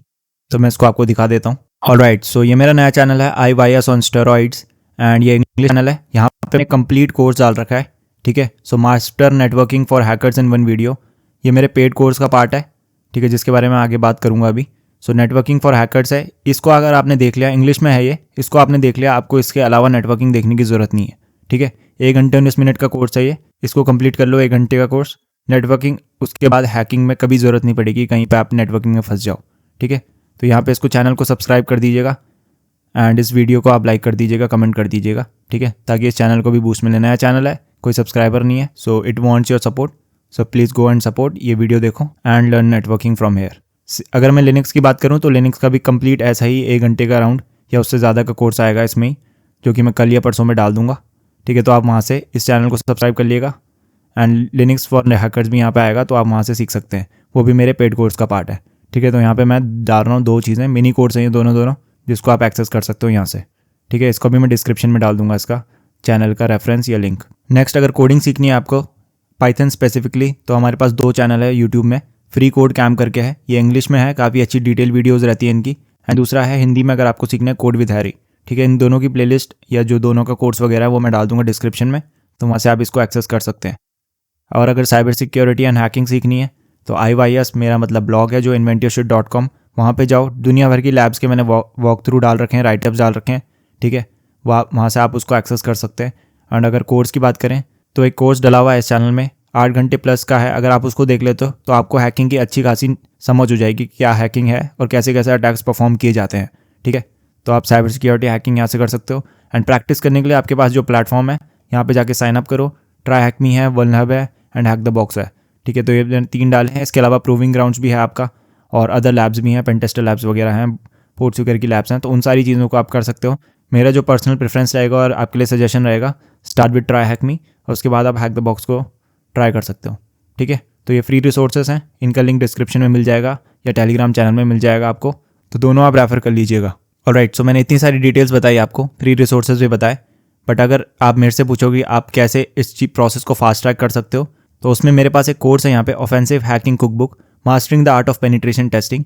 18+ आवर का कोर्स है ये अभी, and this is the only course you need to master ethical hacking या पेनिट्रेशन टेस्टिंग, ठीक है। तो अगर आपको पेनिट्रेशन टेस्टिंग सीखनी है तो एकमात्र कोर्स अगर जो आपको लेना चाहिए वो ये है, ठीक है। तो मैं इसलिए नहीं बोल रहा हूँ क्योंकि मेरा कोर्स है, आप इसका सिलेबस उठाओ और मार्केट में जितने कोर्स हैं उनका सिलेबस उठाओ आप, और फिर प्राइसेस कंपेयर करो, ठीक है, और आपको क्लियर विनर मिल जाएगा, ठीक है। दूसरा जो पॉइंट है वो है join great community of hackers. तो अगर आप ये कोर्स लेते हो, परचेज करते हो, तो एक प्राइवेट डिस्कॉर्ड कम्युनिटी का पार्ट आप बनोगे, ठीक है, जिससे आपके नेटवर्किंग की और जो डाउट हैं आपके वो रियल टाइम में आपके क्लियर हो जाएंगे, ठीक है। Prepare for hacking certification exam with us. तो जो भी सर्टिफिकेशंस मैंने आपको आज बताए हैं, CEH, EJPT, OSCP, ये तीनों एग्जाम आप सिर्फ इस कोर्स को लेके कर सकते हो, ठीक है। तो जो सिलेबस है इस कोर्स का वो सफिशिएंट है तीनों सर्टिफिकेशन पास करने के लिए, no doubt. And career counselling and much more. तो 1-to-1 सेशंस चाहिए आपको, मेरे से कोई डायरेक्टली पूछना है, करियर काउंसलिंग चाहिए, क्या चीज़ें करनी चाहिए, ठीक है, जो मैंने पीछे स्टेप्स बताए, CTF के, बग बाउंटी के, कैसे आपको ऑनलाइन पोर्टफोलियो बनाना है अपना, ठीक है, कैसे जॉब हंटिंग होती है इसमें, ठीक है, इंटरव्यूज़ कैसे दिए जाते हैं, किस तरीके के क्वेश्चंस पूछे जाते हैं इंटरव्यू में, वो सारी चीज़ें भी आपको यहाँ पे मिलेंगी कम्युनिटी में, ठीक है। तो और डिटेल्स में बता देता हूँ क्या सिलेबस है इस कोर्स का, क्या चीज़ें आपको सिखाई जाती हैं इसमें, क्यों ये अलग है बाकी कोर्सेज से, तो वो मैं अभी आपको बताता हूँ। ऑलराइट, सो मैं आ गया हूँ अपनी अकेडमी की वेबसाइट में यहाँ पे, एंड ये मेरी अकेडमी की वेबसाइट है academy.inventyourshit.com, एंड यहाँ पे मेरा पेज है ये for my course offensive hacking cook book, ठीक है। तो 18 आवर प्लस का कोर्स है ये, उसमें मैं भी बताऊँगा कि 18 आवर्स है या उससे ज़्यादा है, ठीक है। एंड लाइफ टाइम एक्सेस मिलेगा आपको। एक बार आपने ले लिया कोर्स जितना भी है वो आपका लाइफ टाइम एक्सेस रहेगा, ठीक है। लाइव वीकली Q&A सेशंस आपको यहाँ पे मिलेंगे। Practical assignments and lab, her section के बाद आपके पास असाइनमेंट्स होंगे, लैब्स होंगे परफॉर्म करने के लिए। जो भी आप चीज़ सीखोगे आपको प्रैक्टिकली वो परफॉर्म करोगे, कुछ क्वेश्चंस के आंसर दोगे और फिर आप आगे बढ़ोगे। उसके बेसिस में आपका असेसमेंट भी होगा, ठीक है। 100% रिफंड पॉलिसी भी है। तो अगर आपको कोर्स समझ में नहीं आता है तो we have 100% refund policy but terms and condition applied, ठीक है। तो अगर कोर्स ओवरव्यू में देखूँ तो this is offensive hacking cookbook course, an intensive course designed you to transform into skilled penetration tester, ठीक है। तो नो बुलशिट कॉम्प्रिहेंसिव प्रोग्राम है ये, जो आपको हर चीज़ सिखाएगा हैंड्स ऑन पेनिट्रेशन टेस्टिंग में। VAPT जो आप परफॉर्म करते हो, किसी कंपनी में जाओगे जो स्किल्स आपको ज़रूरी होंगी रियल वर्ल्ड में करने के लिए, सिस्टम्स में वल्नरेबिलिटीज़ ढूंढने के लिए, वो सारी स्किल्स और टेक्निक्स यहाँ पे आपको बताई जाएंगी, ठीक है। रिक्वायरमेंट्स की बात करूँ मैं तो रिक्वायरमेंट्स आपको बेसिक IT नॉलेज, आप IT नॉलेज ले लीजिए, ई-बुक से पढ़ लीजिए, मेरी प्रोफेसर मैसर का कोर्स ले लीजिए। या फिर आपको अगर उतनी नहीं भी है तो ऐसा कुछ नहीं है, अगर आपको कंप्यूटर ऑपरेट करना आता है तो then still you are good to go. दूसरी रिक्वायरमेंट है यहाँ पे computer laptop with at least 8 GB of RAM recommended, ठीक है। तो कंप्यूटर या लैपटॉप आपके पास होना चाहिए। कई बच्चे मेरे से पूछते रहते हैं कमेंट्स में, फ़ोन में सिखा दो, फ़ोन में कोई हैकिंग नहीं होती है, ठीक है। ये काली नेट हंटर टर्मक्स से आप कोई रियल वर्ल्ड हैकिंग नहीं कर सकते। फ़ोन का आपका एक अलग यूज़ है, ठीक है। तो जो हैकिंग आपको दिखाई जा रही है टर्मक्स से, आप Nmap स्कैन परफॉर्म करते रह जाओगे, मेटास्प्लॉइट चलाते ही रह जाओगे, उसमें कोई आपकी एक्टिव डायरेक्टरी हैकिंग नहीं होंगी, आधी स्क्रिप्ट्स आपकी चलेंगी नहीं। अगर आपको फ़ोन में करना भी है तो आपको उसको रूट करना पड़ेगा, रूट करने के बाद भी 10 चीज़ें वहाँ पे काम नहीं करेंगी, ठीक है। तो एक मशीन आपकी एक काम के लिए बनाई जाती है, उसको उसी काम के लिए रहने दो, ठीक है। तो फ़ोन है, फ़ोन जिस चीज़ के लिए यूज़ होता है उसी के लिए रहने दो, कॉल वगैरह करने के लिए। लैपटॉप या कंप्यूटर की जहाँ बात है वहाँ पे आप उसी का काम करो, क्योंकि फ़ोन का जो प्रोसेसर है आपका, वो आपके जो PC का प्रोसेसर है उसका मुकाबला वो नहीं कर सकता। कल के दिन में पासवर्ड क्रैकिंग करनी होगी, वो कैसे करोगे फ़ोन के उसमें, ठीक है। तो एक कंप्यूटर लैपटॉप चाहे आपके पास कोई सेकंड हैंड हो या पुराना हो तब भी चलेगा, ठीक है। 8 GB ऑफ रैम मैंने अभी के लिए बोला है, आगे जाके कोर्स में इसकी रिकमेंडेड 16 GB तक जा सकती है। आज के टाइम में 8 GB एक स्वीट स्पॉट है जहाँ पे आपकी वर्चुअल मशीन्स ताकि आपकी आराम से काम करे, कोई लैग वगैरह आपको दिखे ना। 4 GB होगी तो आपको थोड़ी दिक्कत हो सकती है, अगर आप विंडोज़ यूज़ कर रहे हो तब आपको ड्यूल बूट करना पड़ेगा, ठीक है। एंड तीसरी चीज़ जो आपको यहाँ पे चाहिए स्टेबल इंटरनेट कनेक्शन। तो आपके पास ये 3 चीज़ें हैं, IT नॉलेज है, नॉर्मल आप कंप्यूटर चला सकते हो, दूसरा एक कंप्यूटर होना चाहिए आपके पास, एंड तीसरा एक इंटरनेट कनेक्शन होना चाहिए। That's all you need to enrol in this course, ठीक है। ये तीनों चीज़ें हैं तो आप इस कोर्स में एनरोल आराम से कर सकते हो, कोई दिक्कत नहीं होगी आपको। नेक्स्ट चीज़ है मटीरियल्स इंक्लूड्स। तो क्या क्या चीज़ें आपको इसके अंदर मिलेंगी? कोर्स वीडियोज़ मिलेंगी आपको, PDF नोट्स मिलेंगे हर सेक्शन के बाद आपको PDF नोट्स मिलेंगे उस पर्टिकुलर सेक्शन के। तो जो भी आपने पढ़ा है उसको एज अ नोट्स भी आपको बना के दिए जाएंगे PDF के फॉर्म में। Labs, assignments and quizzes. तो लैब्स, असाइनमेंट्स और क्विजेस दिखेंगे, अभी मैं बताऊंगा कैसे कैसे होगा, आगे हम जब सेक्शंस डिस्कस करेंगे, ठीक है। टारगेट ऑडियंस कौन है, किसके लिए है ये course? Complete noobs who want to learn the art of hacking, बिल्कुल न्यू हो, बिगिनर हो, ठीक है, सीखना चाहते हो हैकिंग कैसे होती है, डिटेल में सीखना चाहते हो तो ये कोर्स आपके लिए है। दूसरा, students who want to break into offensive cyber security. तो जो ऑफेंसिव साइबर सिक्योरिटी में या हैकिंग में जाना चाहते हैं उनके लिए कोर्स है। मैं इसमें कोई भी डिफेंसिव टेक्निक्स नहीं बताऊंगा, कोई भी मिटिगेशन का चीज़ नहीं बताऊंगा, फॉरेंसिक्स में नहीं बताऊंगा, ठीक है। तो मैंने इसलिए बोला ये कोर्स, इंस्टाग्राम में जो आप एड्स देखते हो कि लर्न हैकिंग और उसमें आपका एंड्रॉयड हैकिंग भी जोड़ दिया उन्होंने, डिजिटल फॉरेंसिक्स भी जोड़ दिया उन्होंने। एक चीज़ एक ही जगह रहने दो। साइबर सिक्योरिटी में जब आप जाते हो तो वेरियस डोमेन आपको मिलती है। अगर आप फॉरेंसिक्स में जाना चाहते हो तो बिल्कुल फॉरेंसिक्स का आप कोर्स करो, सर्टिफिकेशन करो, लेकिन अगर आप हैकर बनना चाहते हो तो फिर फॉरेंसिक्स की तरफ मत जाओ, ठीक है। दोनों जॉब रोल अलग अलग है, एक कंपनी में आपको फॉरेंसिक्स और हैकिंग एक साथ नहीं कराई जाएगी, ठीक है, या कहीं भी आप जाओगे तो एक डोमेन पकड़ो, उसी में मास्टरी करो, उसी में आगे बढ़ो, ठीक है। स्विच कर सकते हो लेकिन उसका अलग ही पाथ रहेगा, खिचड़ी मत बनाओ। तीसरी चीज़ है students who want to age certification like CEH, OSCP, EJPT and PNPT। तो जो स्टूडेंट्स इन सारे सर्टिफिकेशन को पास करना चाहते हैं, CEH को पास करना चाहते हैं, OSCP वगैरह को पास करना चाहते हैं, उनके लिए भी एक कोर्स है। जैसे कि मैंने आपको बताया, एक कोर्स से आप जितना भी सिलेबस है इन चारों सर्टिफिकेशंस का वो आराम से कवर कर सकते हो, क्लियर कर सकते हो एग्जाम, ठीक है। एंड चौथा, security professionals who want to sharpen their existing offensive skill set, ठीक है। तो जो सिक्योरिटी प्रोफेशनल्स ऑलरेडी काम कर रहे हैं उनको और सीखना है, क्या पता कोई इंजीनियर हो, क्या पता कोई नेटवर्क इंजीनियर हो, ठीक है, तो उसको कोडिंग आती होगी, बाकी चीज़ें उसकी सेट है सारी, लेकिन वो हैकिंग में जाना चाहता है अब, एंड ऑफेंसिव हैकिंग में बिल्कुल अंदर तक घुसना चाहता है वो, तो उसके लिए भी एक कोर्स है, ठीक है। अब बात कर लेते हैं कोर्स करिकुलम के, इसके क्या क्या चीज़ें पढ़ाई जाएंगी। तो कोर्स इंट्रोडक्शन, क्या क्या चीज़ें हैं इसमें, ये सारी चीज़ें यहाँ पे डिस्कस हैं। फिर नोट टेकिंग एंड लर्निंग। तो बहुत सारे लोग इस पार्ट को हमेशा भूल जाते हैं, नोट टेकिंग। जब भी आप हैकिंग परफॉर्म करोगे आपको नोट टेकिंग लेनी पड़ेगी। नोट टेकिंग का मतलब यह है जो भी आप चीज़ परफॉर्म कर रहे हो आपको स्क्रीनशॉट, कौन से कमांड यूज़ कर रहे हो, क्या मेथोडोलॉजी यूज़ करी, वो नोट्स की फॉर्म में आपके पास होना चाहिए डिजिटली। ठीक है, क्यों? क्योंकि कल के दिन में आप रिपोर्ट बनाओगे। मैं वही बोल रहा हूँ, ये कोर्स उनके लिए नहीं है जो इंस्टाग्राम के एड्स देख के वहाँ पे जो खिचड़ी पकाई जाती है कोर्स में, कोर्स के नाम पे, जिसमें सारी चीज़ें आपको सिखाई जाती है और जो मेन चीज़ है वो नहीं सिखाई जाती। ये कोर्स नहीं है उस चीज़ के लिए। ठीक है, तो ये वो कोर्स है जिनको फील्ड में आगे बढ़ना है, जो मैंने आपको आज पाथ दिया। अगर आप उस पाथ को, रोड मैप को फॉलो करना चाहते हो तो ये उन लोगों के लिए कोर्स है। तो नोट टेकिंग बताई जाएगी, कैसे नोट टेकिंग करनी है, लर्न इन पब्लिक बताया जाएगा। ठीक है, असाइनमेंट्स, क्विज़ेस एंड लैब्स। तो जितनी भी आप सेक्शंस देख रहे हो नीचे, उसके बारे में अभी डिस्कस करूंगा। हर सेक्शन के बाद आपके पास एक असाइनमेंट होगा, क्विज होगी एंड लैब्स होंगे उसमें। ठीक है, एंड कोर्स का डिस्कॉर्ड आप कैसे एक्सेस कर सकते हो, ये सारी चीज़ें इसमें हैं। उसके अलावा आपके लर्निंग स्टाइल के बारे में भी थोड़ा सा यहाँ पे डिस्कस करा है मैंने। कुछ लोगों को पढ़ना पसंद होता है, कुछ लोगों को वीडियोज़ देखना पसंद होता है। मैंने यहाँ दोनों चीज़ें कंबाइन करी है। आपको नोट्स भी प्रोवाइड करा रहा हूँ मैं, अगर आपको पढ़ना पसंद है, और आपको वीडियोज़ भी एक्सेस रहेगा हमेशा। अब स्टार्ट करते हैं मेन टॉपिक पे। सबसे पहले नेटवर्किंग हम पढ़ेंगे, नेटवर्किंग रिफ्रेशर। तो अगर आपके नेटवर्किंग का कोई बैकग्राउंड नहीं है, कोई दिक्कत नहीं है, आपके हम क्लियर कर लेंगे वो। आईपी एड्रेस को इन डिटेल में पढ़ाया जाएगा, मैक एड्रेस क्या होते हैं, क्लाइंट सर्वर मॉडल को पढ़ाया जाएगा, डीएनएस को डिटेल में पढ़ाया जाएगा, टीसीपी और यूडीपी को पढ़ाया जाएगा, 3-वे हैंडशेक को जानेंगे हम, कॉमन पोर्ट्स एंड प्रोटोकॉल्स को जानेंगे, OSI model and TCP IP model को एक्सप्लेन करेंगे, हाउ वेब वर्क्स। ठीक है, तो जो आपके ब्राउजर से एक रिक्वेस्ट जाती है वो किसी सर्वर तक कैसे पहुंचती है स्टेप बाय स्टेप, वो सारी चीज़ें हम यहाँ पे जानेंगे। And at last subnetting. ठीक है, तो ये सारे टॉपिक्स को हम नेटवर्किंग में करेंगे। ये कोर्स मैंने ऑलरेडी बता दिया, ये मैंने फ्री कर दिया है, तो आप इसका आराम से देख सकते हो उसको जाके।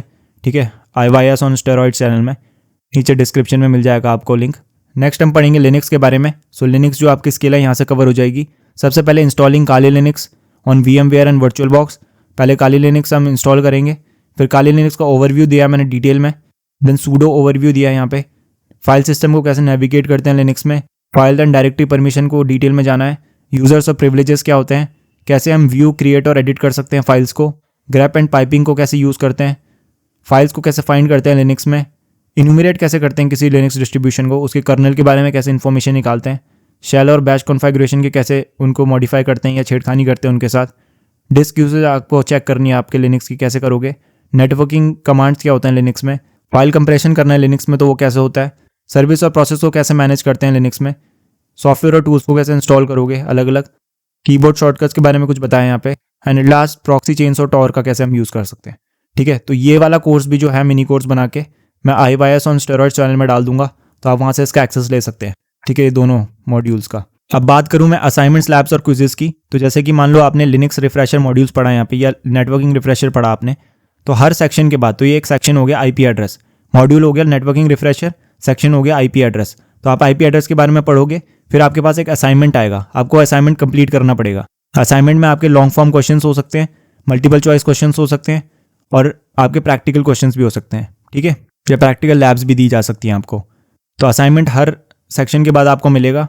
फिर क्विजेस, तो जब आप एक पूरा मॉड्यूल कंप्लीट कर लोगे, सारे सेक्शन कंप्लीट कर लोगे, तो लास्ट में आपको एक क्विज मिलेगा जिसमें सारे क्वेश्चंस होंगे इन सबको मिला के।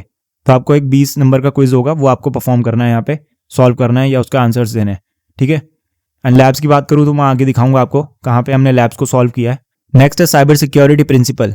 सो cyber security principle, cyber security fundamental जो स्किल हमने डिस्कस करी थी, वो अगर आपको पढ़नी है तो यहाँ पे हमने understanding threats and threat actors, ठीक है, CIA ट्राइड क्या होता है, साइबर किल चेन मेथोडोलॉजी को डिटेल में जाना है, सिक्योरिटी प्रिंसिपल्स क्या होते हैं, threat modelling and threat intelligence क्या होता है, information security laws and standards, तो डिफरेंट लॉज क्या होते हैं, अलग अलग कंट्रीज़ के कौन से लॉज हैं, स्टैंडर्ड्स कौन से यूज़ करती हैं कंपनीज उसके रिगार्डिंग। ठीक है, एंड फिर इथिकल हैकिंग मेथोडोलॉजी के बारे में हम जानेंगे।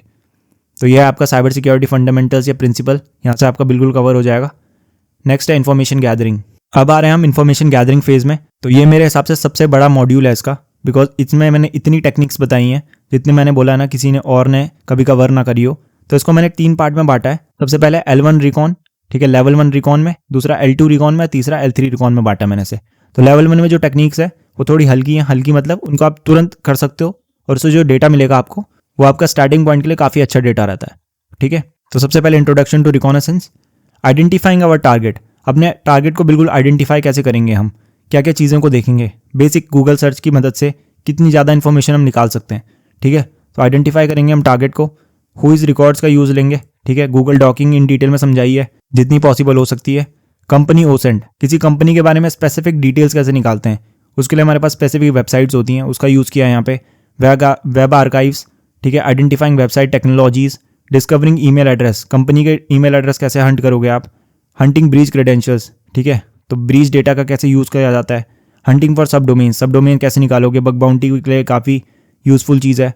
ओपन सोर्स कोड रिकॉग्निसेंस, किसी कंपनी का गिटहब के ऊपर कोई प्रोडक्ट है, प्रोजेक्ट है, उससे रिगार्डिंग या उससे हम कैसे डिटेल्स निकाल सकते हैं। Security header and SSL TLS testing, ठीक है, तो जो HTTPS यूज़ कर रही है वेबसाइट, SSL यूज़ कर रही है, उसमें टेस्टिंग कैसे परफॉर्म कर सकते हैं। Banner grabbing and firewall detection, finding IP address behind Cloudflare, तो अगर क्लाउडफेयर कोई कंपनी यूज़ कर रही है, कोई वेबसाइट यूज़ कर रही है, तो उसके पीछे उसकी IP कैसे निकाल सकते हैं हम।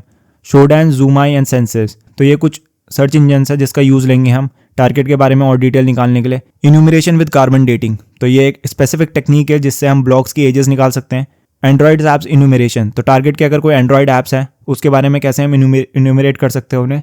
यूटिलाइजिंग सोशल मीडिया का यूज़ करके हम टारगेट पे कैसे रिकॉन परफॉर्म कर सकते हैं। Information gathering with black window, तो एक ऑटोमेटेड टूल है जिसका यूज़ करके हम इन्फॉर्मेशन गैदर करेंगे कम समय में ज़्यादा इन्फॉर्मेशन। दूसरा है L2 रिकॉन में DNS recon using host, lookup and dig, in 3 tool का यूज़ करेंगे हम DNS रिकॉन करने के लिए। DNS जोन ट्रांसफर्स के बारे में देखेंगे, हिस्टोरिकल DNS रिकॉर्ड्स के बारे में देखेंगे, DNS ब्रूट फोर्सिंग करेंगे एंड सब डोमेन इन्यूमरेशन करेंगे, ठीक है। फाइंडिंग एंड इन्यूमरेटिंग ASN, ठीक है, तो बड़ी बड़ी कंपनी के ASNs होते हैं, वो सिंगल IP सेट्स में नहीं करते, वो उनके पूरा IP सेट्स होते हैं जिसके अंदर मल्टीपल IP एड्रेस होते हैं, उनके बारे में हम कैसे इन्फॉर्मेशन निकाल सकते हैं। L3 रिकॉन में देखेंगे cloud resources, AWS, Azure, GCP, इन सारे में से आप रिसोर्सेज है, क्योंकि हर कंपनी का आज क्लाउड प्लेटफॉर्म है AWS में या कहीं ना कहीं वो क्लाउड यूज़ कर रहे हैं। Filtering live host and domain, तो जो भी आप सब डोमेन्स वगैरह निकालेंगे उसमें से देखने कितने लाइव हैं, कौन से डोमेन्स पे हम हंट कर सकते हैं। फिर है finding hidden parameters and and points, तो हिडन पैरामीटर्स और एंड पॉइंट्स कैसे निकालते हैं। एंड एट लास्ट है ऑटोमेटिक द रिकॉनेसेंस, तो इन सारी चीज़ों को हम ऑटोमेट कैसे कर सकते हैं, ठीक है। तो ये रिकॉनेसेंस है, इतनी सारी टेक्निक्स यहाँ पे सिखाई जाएंगी। नेक्स्ट है एक्टिव रिकॉनेसेंस, तो एक्टिव रिकॉनेसेंस में जो Nmap आपका, उसको इन डिटेल जानेंगे, मैं ज़्यादा अंदर नहीं जाऊँगा, ठीक है। Nmap को इन डिटेल सिखाया जाएगा, मतलब Nmap के बारे में अगर आपको कोई चाहिए तो इस मॉड्यूल के अलावा आपको Nmap देखने की ज़रूरत नहीं है, स्कैनिंग देखने की ज़रूरत नहीं है आपको इसके बाहर, ठीक है, इतना डिटेल है ये। उसके अलावा डायरेक्टरी ब्रूट फोर्सिंग वगैरह भी बताया है यहाँ पे। एंड इन्यूमरेशन में जाएंगे तो इन्यूमरेशन में यहाँ पे डिफरेंट सर्विसेज हैं, FTP, telnet, SSH, NetBIOS, SMB, SNMP, LDAP, NTP, NFS, SMTP, IMAP, POP, MySQL, TFTP, IPsec, जितनी सर्विसेज, जितनी कॉमन सर्विसेज आपको दिखती हैं वेब सर्वर्स में, सबको इन्यूमरेट कैसे करना है, उससे इन्फॉर्मेशन कैसे निकालनी है, सारा यहाँ पे टेक्निक्स अवेलेबल हैं, ठीक है। इसके अलावा और कोई ऑब्सक्योर सर्विस हो सकती है, पर जो मेन सर्विसेज हैं ये सारी यहाँ पे लिस्टेड है और इनको इन्यूमरेट करना यहाँ पे सिखाया गया है। फिर है वल्नरेबिलिटी स्कैनिंग क्या होता है, क्लासिफिकेशन ऑफ वल्नरेबिलिटीज़ क्या होती है, किस तरीके के असेसमेंट परफॉर्म किए जाते हैं, कैसे परफॉर्म किए जाते हैं। फिर हमने कुछ वल्नरेबिलिटी स्कैनिंग टूल्स देखे हैं इन डिटेल, निक्टो देखा है, Nmap देखा है, नेसेस देखा है, ओपनवास देखा है, ठीक है। फिर 0 डेज़ के बारे में थोड़ी सी बात करी है यहाँ पे, कहाँ से आप 0 डेज़ ले सकते हो, ठीक है। फिर एक्सप्लॉयटेशन फेज, फाइनली आप हैक करना सीखोगे, तो reverse shell versus bind shell में difference, stage versus non stage payloads, हर तरह के मालवेयर को यहाँ पे डिस्कस किया गया है। डिफॉल्ट पासवर्ड अटैक्स क्या होते हैं, ब्रूट फोर्स अटैक्स परफॉर्म करना सिखाया गया है। Credential stuffing and password spraying perform करना सिखाया गया है। फिर हम मेटास्प्लॉइट से एक्सेस लेंगे किसी मशीन का, ठीक है। उसके बाद पब्लिक एक्सप्लॉइट कैसे ढूंढते हैं, उन एक्सप्लॉइट्स का फिक्स कैसे करते हैं, ठीक है। एंड मैनुअल एक्सप्लॉइटेशन कैसे करते हैं बिना मेटास्प्लॉइट के, ठीक है। फिर मेटास्प्लॉइट फ्रेमवर्क यहाँ पे सिखाया गया है। मेटास्प्लॉइट फ्रेमवर्क क्या है, उसका बिल्कुल एनवायरनमेंट कैसे सेटअप करते हैं, ऑक्सिलरी मॉड्यूल्स कैसे यूज़ किए जाते हैं, एक्सप्लॉइट मॉड्यूल्स कैसे यूज़ किए जाते हैं, पोस्ट नोऑप्स एनकोडर मॉड्यूल्स कैसे यूज़ किए जाते हैं, मीटर पिटर पेलोड्स क्या होते हैं, पेलोड्स कैसे बनाए जाते हैं MSF वेनम से, विंडोज़ XP मशीन को कैसे हैक कर सकते हैं मेटास्प्लॉइट से, 7 को कैसे कर सकते हैं, 10 को कैसे कर सकते हैं, विंडोज़ को ओवर द वैन कैसे हैक कर सकते हैं, किसी एक्सप्लॉइट को कैसे ऐड कर सकते हैं मेटास्प्लॉइट में, रिसोर्स स्क्रिप्ट्स का कैसे यूज़ कर सकते हैं। फिर क्लाइंट साइड अटैक्स आएगा आपका, टारगेट के ऊपर रिकॉन कैसे कर सकते हैं, ऑफिस मैक्रोज की मदद से कैसे सिस्टम को हैक कर सकते हैं, ST अटैक की मदद से कैसे कर सकते हैं, और ब्राउजर एक्सप्लॉइटेशन ब्रीफ फ्रेमवर्क को हम डिटेल में देखेंगे। एंटीवायरस एंड EDR इवेजन आएगा, यहाँ पे एंटीवायरस और EDR को इवेट करना हम सीखेंगे, ठीक है। एंड एट लास्ट है गेटिंग हैंड्स डर्टी, तो हैंड्स डर्टी में हम 8 मशीनें मैंने यहाँ पे ली हैं फ्रॉम ट्रैकमी एंड अदर प्लेटफॉर्म्स, और हम उनको प्रैक्टिकली वॉक थ्रू करेंगे। उनका जो भी टेक्निक्स हमने ऊपर सीखी हैं उसको हम प्रैक्टिकली यहाँ पे इम्प्लीमेंट करेंगे और सबको हैक करेंगे। तो ये सारी मशीन्स हैं जिनको मैंने हैक करके यहाँ पे सिखाया है, ठीक है। और जितनी भी टेक्निक्स यहाँ पे यूज़ हुई हैं उनकी मदद से आप इनको यहाँ पे टेस्टिंग कर सकते हो उन टेक्निक्स का, ठीक है। तो ये बेसिकली अभी कोर्स है हमारे पास। तो यहाँ पे what will you get here rolling release course है, enjoy the rolling release nature of this course, new modules at 50% discount. तो जिन किसी ने भी लिनक्स यूज़ किया है तो लिनक्स में एक रोलिंग रिलीज करके सिस्टम होता है जहाँ पे नए अपडेट्स आते रहते हैं किसी भी डिस्ट्रीब्यूशन में, ठीक है। तो जैसे काली भी आई थिंक आपका रोलिंग रिलीज डिस्ट्रीब्यूशन है, तो मैंने जो अपना कोर्स है वो उस तरीके से बनाया है कि जो नए मॉड्यूल्स होंगे आपके, तो लेट्स से आपको ये जो कोर्स मिल रहा है वो 1500 रुपये का मिल रहा है एज ऑफ नाउ। तो जो आने वाले मॉड्यूल्स होंगे आके, जिसके बारे में अभी अब बात करूंगा मैं, तो वो आपको स्ट्रेट ऑफ 50% डिस्काउंट में मिलेंगे, ठीक है। तो लेट्स से आपको जो नया मॉड्यूल है वो 1000 रुपीज़ का लॉन्च होगा, या नया जो कोर्स है वो 1000 रुपीज़ का लॉन्च होगा, आपको वो 50% डिस्काउंट में मिलेगा, दैट इज़ इन 500 रुपीज़, ठीक है। तो जो आपको टोटल कोर्स पड़ेगा वो पड़ेगा आपको 2000 रुपीज़ का, पर जो नया बंदा उस कोर्स को लेगा अब उसको वो 2500 का पड़ेगा। तो इस तरीके से जैसे जैसे कोर्स आगे बढ़ेगा उस तरीके से आपको जो डिस्काउंट मिलेगा वो स्ट्रेट 50% डिस्काउंट मिल रहा है यहाँ पे, और ये 70% या 80% तक भी जा सकता है, depends on your performance in the course, ठीक है। कम्युनिटी सपोर्ट मैंने आपको बता दिया, डिस्कॉर्ड में आपको कम्युनिटी सपोर्ट मिलेगा, लाइव Q&A सेशंस मिल सकेंगे आपको, 10 डे रिफंड पॉलिसी मैंने आपको बताई है यहाँ पे, लाइफ टाइम एक्सेस मिलेगा कोर्स का, और एक कोर्स सर्टिफिकेट मिलेगा मेरी तरफ से, ठीक है। अब मैंने आपको इतनी सारी चीज़ें बता दी, अब मैं थोड़ा अपने बारे में बता देता हूँ कि मैंने अभी तक क्या किया है, कि मैं आपको ये चीज़ पिच कर रहा हूँ, ठीक है। तो मेरा नाम आर्किटेक्ट है एंड मेरा यूट्यूब चैनल में आप ये वीडियो को देख रहे हैं, तो यू नो अबाउट मी कि मैं किस तरीके का कंटेंट बनाता हूँ। अगर मैं अपनी सर्टिफिकेशंस की बात करूँ तो मेरे पास OSCP सर्टिफिकेशन है जो मैंने आपको पीछे बताया था, CISA प्लस है मेरे पास, साइबर सिक्योरिटी एनालिस्ट प्लस, ये कॉम्प्टे की तरफ से आता है, एंड सिक्योरिटी प्लस मेरे पास सर्टिफिकेशन है, ठीक है। उसके अलावा ग्लोबली मेरी जो रैंक थी ट्राई में वो 5000 थी, एंड अपार्ट फ्रॉम दैट मैं पिछले 5 साल से inventorship.com में आर्टिकल्स डाल रहा हूँ, डिफरेंट लैब्स के राइटअप्स मैंने वहाँ पे डाले हैं, CTF राइटअप्स मैंने वहाँ पे डाले हैं, तो ये सारी चीज़ें मैं कर रहा हूँ। तो I have more than 6 to 7 years of experience doing this, and जो मेरी सर्टिफिकेशंस हैं एंड जो मेरी ट्राई की रैंकिंग है, that is a proof of that, ठीक है। तो मैं ज़्यादा नहीं बोलूँगा इसके आगे। अब आते हैं प्राइसिंग क्या है ये सारी चीज़ों की। तो इन सारी चीज़ों की प्राइसिंग आपके पास 1500 रुपीज़ है, ठीक है, 1499 है यहाँ पे। 1500 रुपीज़ में आपको रिकॉर्डेड वीडियो लेक्चर्स मिलेंगे, ये रिकॉर्डेड कोर्स है, कोर्स सर्टिफिकेट मिलेगा आपको, PDF नोट्स मिलेंगे, क्विज़ेस और असाइनमेंट्स हैं इसमें, वीकली लाइव Q&A सेशंस मिलेगा, प्राइवेट कम्युनिटी मिलती है डिस्कॉर्ड में, और 50% में अदर जितने भी मॉड्यूल्स आएंगे और कोर्स अपग्रेड्स आएंगे वो आपको 50% डिस्काउंट में मिलेगा, ठीक है। अब बात कर लेते हैं FAQs की। तो रोलिंग रिलीज कोर्स है, मैंने आपको बता दिया, यहाँ पे आपको 50% मिलेगा डिस्काउंट, एंड फ्यूचर डिस्काउंट आपका 50% है, along with that 20% discount will also be awarded to the best performing students, ठीक है। जो मेन चीज़ है यहाँ पे that is this course is Hindi और in English, so this is a self paced version is in English, ठीक है।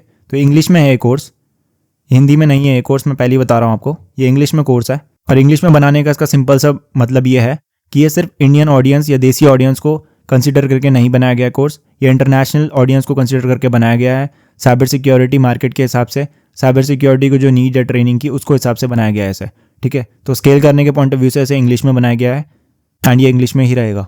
उसके अलावा आप बाकी FAQs यहाँ पे जाके पढ़ सकते हैं, ठीक है। तो अभी मैं चलता हूँ वापस, अब बात कर लेते हैं अपकमिंग कोर्स मॉड्यूल्स की। तो जैसे कि मैंने बताया अभी ये कोर्स सिर्फ 19 आवर्स का है, तब इसमें इतना ज़्यादा कंटेंट है, इतनी ज़्यादा इसमें टेक्निक्स मैंने डाल दी हैं, ठीक है, क्योंकि मैं क्वालिटी में विश्वास रखता हूँ, क्वांटिटी बढ़ा के कोई फ़ायदा नहीं है। एंड ये अभी तक सिर्फ 15 to 20% है ओवरऑल कोर्स का, मतलब ये कंप्लीट कोर्स है भी नहीं अभी, ये 100+ आवर्स का जाएगा, आराम से जाएगा 100+ आवर्स का, और इसमें जो बाकी चीज़ें आने वाली हैं, इस वजह से ये कोर्स का जो प्राइस है और जो कोर्स की क्वालिटी है वो अनमैच्ड है अभी तक, ठीक है। तो जो चीज़ें इसमें आने वाली हैं आगे वो देखो, लिनक्स प्रिविलेज एस्केलेशन आने वाला है, ठीक है, तो ये अपने आप में अलग कोर्स है, विंडोज़ प्रिविलेज एस्केलेशन आने वाला है इसके अंदर, ये अपने आप में अलग कोर्स है, पोस्ट एक्सप्लॉयटेशन की टेक्निक्स आने वाली हैं, फाइल ट्रांसफर कैसे कर सकते हो आप, पोर्ट फॉरवर्डिंग एंड टनलिंग आएगा, एक्टिव डायरेक्टरी अटैक्स, ये कोई नहीं सिखा रहा, ठीक है। और जिस प्राइस पॉइंट में मैं एक्टिव डायरेक्टरी सिखाऊंगा उस प्राइस पॉइंट में पूरे इंटरनेट पे कोई नहीं सिखा रहा है, ठीक है। आप देख सकते हैं, आप इंस्टीट्यूट में जाके चेक कर लीजिए, किसी में आप ऑनलाइन कंटेंट क्रिएटर्स को चेक कर लीजिए, इंडिया और इंडिया के बाहर के, उनके प्राइसेस चेक कर लीजिएगा, अगर कोई सिखा रहा हो तो, ठीक है। आधे से ज़्यादा लोग नहीं सिखा रहे, जो सिखा रहा होगा उसके आप प्राइसेस आप चेक कर लीजिएगा, और जिस प्राइस में मैं कोर्स को पिच करूंगा एक्टिव डायरेक्टरी होने के बाद आप उसको चेक कर लीजिएगा, ठीक है। एक्टिव डायरेक्टरी जिसको नहीं पता मैं बता देता हूँ, जब भी आप विंडोज़ में कोई हैकिंग परफॉर्म करते हो तो आज तक जो आपने हैकिंग देखी है वो लोकल कंप्यूटर में देखते हैं, आप एक कंप्यूटर को आप हैक करते हो, लेकिन कंपनीज़ में ऐसा नहीं होता है। कंपनीज़ में जो आपका कंप्यूटर होता है वो एक्टिव डायरेक्टरी डोमेन से कनेक्ट होता है, ठीक है, ऐसा समझ लो एक सर्वर से कनेक्ट है वो इंटरनली। तो आप जब हैक करते हो तो आप किसी लोकल मशीन को आपने कॉम्प्रोमाइज़ कर भी दिया, तो आपका एक मशीन से कॉम्प्रोमाइज़ करके कुछ होने से रहा, आपको पूरे नेटवर्क को कॉम्प्रोमाइज़ करना है, और वो नेटवर्क चलता है आपका एक्टिव डायरेक्टरी में। तो आपको एक्टिव डायरेक्टरी असली जीवन में अगर पेनिट्रेशन टेस्टिंग करनी है तो एक्टिव डायरेक्टरी आपको सीखनी पड़ेगी, ठीक है। तो एक्टिव डायरेक्टरी के जितने भी अटैक्स हैं वो मैं यहाँ पे डिस्कस करूँगा आने वाले मॉड्यूल्स में। बफर ओवरफ्लो यहाँ पे सिखाया जाएगा, ठीक है। Wireless attacks on Bluetooth, wifi, जितनी भी अटैक्स हैं ब्लूटूथ पे, वाईफाई पे, RFID हो सके तो RFID में भी, ये सारी चीज़ें मैं यहाँ पे वायरलेस अटैक में कवर करूँगा। वेब एप्लीकेशन अटैक, जितनी भी वल्नरेबिलिटीज़ OWASP.10 या उससे भी और अलग जितनी भी वल्नरेबिलिटीज़ आप वेब में देखते हो और बग बाउंटी में जो आप वल्नरेबिलिटीज़ ढूंढने की कोशिश करते हो, सारी वल्नरेबिलिटीज़ यहाँ पे कवर की जाएंगी वेब एप्लीकेशन अटैक्स में। Next, social engineering attacks. तो जितनी भी चीज़ें आप फिशिंग मैंने दिखाई है अपने चैनल में, वो एक बेसिक लेवल की फिशिंग है जो कोई भी स्क्रिप्ट निकाल के कर सकता है। मैं एडवांस लेवल की फिशिंग इसमें बताऊंगा, डिफरेंट टाइप्स ऑफ फिशिंग बताऊंगा। कुछ ऐसी टेक्निक्स है जिसमें मैंने रिसर्च करी है, उसको मैं यहाँ पे इंक्लूड करूंगा।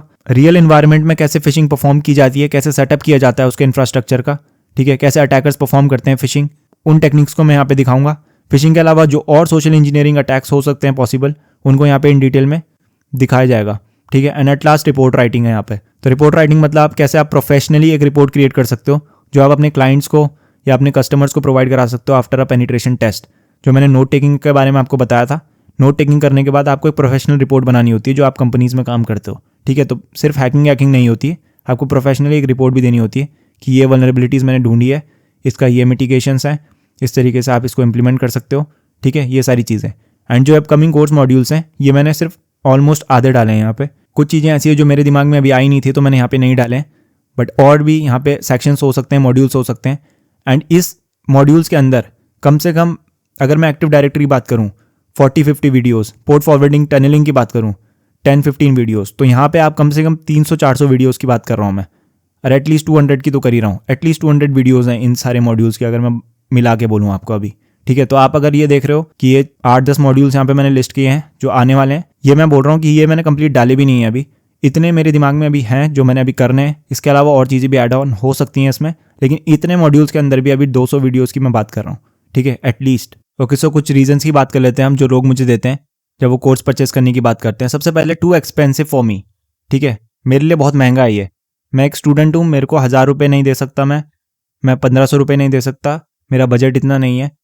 If you think about it, अगर मैं आपसे एक बात पूछूं कि मैं आपको 1500 रुपये की, उसमें जो मैंने आपको पीछे इतनी सारी चीज़ें बताई हैं, वो मैं आपको 1500 रुपीज़ में अभी प्रोवाइड करा रहा हूँ, ठीक है।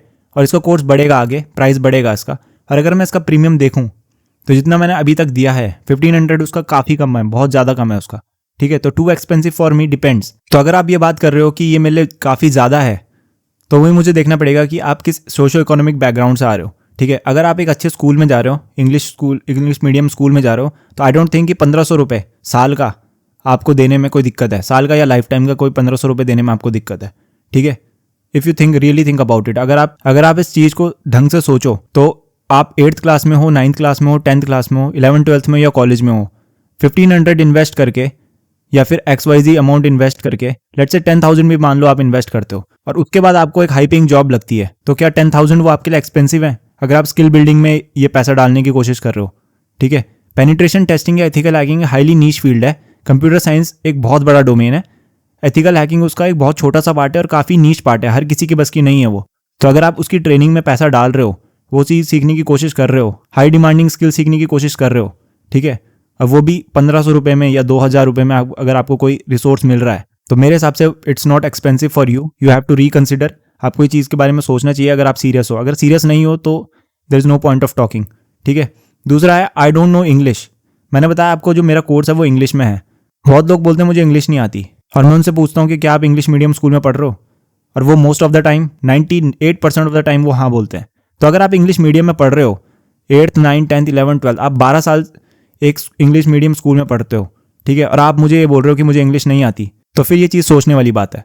सिर्फ इंग्लिश की बात नहीं है यहाँ पे, मैं ये नहीं बोल रहा हूँ कि अगर किसी को इंग्लिश नहीं आती तो वो चीज़ ख़राब है। मैं बस आपको रियलिटी बता रहा हूँ कि कल के दिन में आप कहीं भी काम करोगे, English is a global language, कहीं भी आप काम करोगे, इंडिया में या इंडिया से बाहर, इंग्लिश हर जगह बोली जाती है। And professional point of view से इंग्लिश में आप कम्युनिकेट करोगे या ज्यूम किया जाता है, ठीक है। दूसरी चीज़, जितनी भी चीज़ें आप पढ़ रहे हो आज, आपको हिंदी में कितने लोग बता देंगे, ठीक है। कितने लोगों को बुला के आप ट्रांसलेट करवा दोगे हर चीज़ को हिंदी में, ठीक है। सारी बुक्स आपकी, ग्रेट ऑथर्स, ठीक है, जितनी भी ट्रेनिंग रिसोर्सेज, जितने भी बेस्ट रिसोर्सेज दुनिया में अवेलेबल है किसी भी फील्ड में, सब इंग्लिश में। और अगर नहीं होता इंग्लिश में तो उसको इंग्लिश में कन्वर्ट किया जाता है। क्यों? क्योंकि वो ग्लोबल लैंग्वेज है, मासेस उसको समझती हैं। तो अगर आप ये बोल रहे हो कि मैं इंग्लिश नहीं आती मुझे, तो मैं तो एक ही बात बोलूँगा, या तो आप सीख लो, क्योंकि सिर्फ इसके लिए नहीं, अपने जीवन में अगर आपको आगे बढ़ना है तो आपको इंग्लिश सीखनी पड़ेगी। क्योंकि जितनी भी अच्छी चीज़ें हैं पढ़ने के लिए, सीखने के लिए वो आपकी इंग्लिश में ही अवेलेबल है। So this is the worst excuse you can give in English. हाँ, एक्सेंट की बात मैं समझ सकता हूँ, उसके लिए मैंने वीडियो डाली है, आप उसको देख सकते हैं अगर आपको मेरा एक्सेंट समझ में आता है।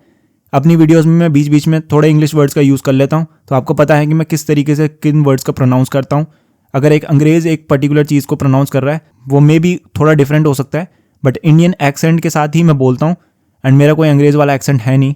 सो if you are giving me this excuse, it won't work in my opinion. Next है I don't have a PC. ठीक है, ये लेजिट हो सकता है, पर अगर मैं किसी स्कूल स्टूडेंट से बात कर रहा हूँ और वो मुझे बोल रहा है कि मेरे पास पीसी नहीं है, मेरे पास फ़ोन है, तो मैं उससे ये पूछूंगा कि आपके पास वो 10,000 20,000 रुपये का फ़ोन आया कैसे, अगर आपका पर्सनल फ़ोन है तो। ठीक है, तो ज़्यादातर बच्चे आजकल फ़ोन लेना प्रेफर कर रहे हैं पीसी के मुकाबले। ठीक है, क्योंकि उनको लगता है कि पीसी से मैं कर ही क्या लूँगा, फ़ोन में मेरा इंस्टाग्राम चल जाएगा, मेरा व्हाट्सएप चल जाएगा, मेरे XYZ ऐप चल जाएंगे। ठीक है, and then they try to install NetHunter या फिर टर्मेक्स, और उससे वो हैकिंग करने की सोचते हैं। हाँ, उन टूल से आप कर सकते हो, लेकिन एक हद तक। एक्टिव डायरेक्टरी अटैक्स आप वहाँ से परफॉर्म नहीं कर सकते। ठीक है, नेसेस आप उसमें नहीं चला सकते, वल्नरेबिलिटी स्कैनिंग आप उसमें नहीं कर सकते, रिपोर्ट आप उसमें नहीं बना सकते। 10 चीज़ें हैं जो आप फ़ोन से नहीं कर सकते। ठीक है, तो अगर मैं कंसीडर करूँ तो 100 में से आप एक चीज़ सिर्फ फ़ोन से कर सकते हो, और तब भी आप फ़ोन के पीछे पड़े हो। ठीक है, इसमें मेरी एक ही एडवाइस रहेगी, अगर आप कर सकते हो, ठीक है, फर्स्ट हैंड का आप नहीं कर सकते जुगाड़, सेकंड हैंड का करो। लर्निंग के लिए आपको पीसी लेना पड़ेगा या लैपटॉप लेना पड़ेगा। ठीक है, उसके बिना नहीं हो पाएगा काम।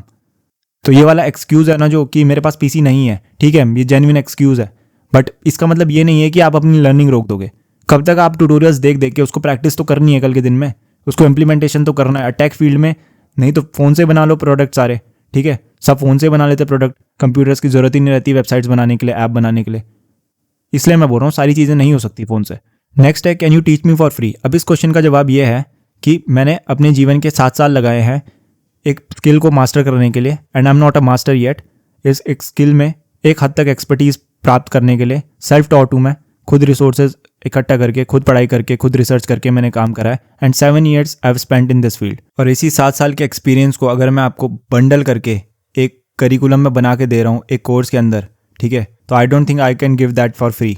तो जैसे ही आप एक कोर्स ले रहे हो, वैसे ही आप 7 साल आगे चल जा रहे हो मेरे से, बिकॉज मैंने 7 साल का एक्सपीरियंस एक कोर्स में बना के डाल दिया।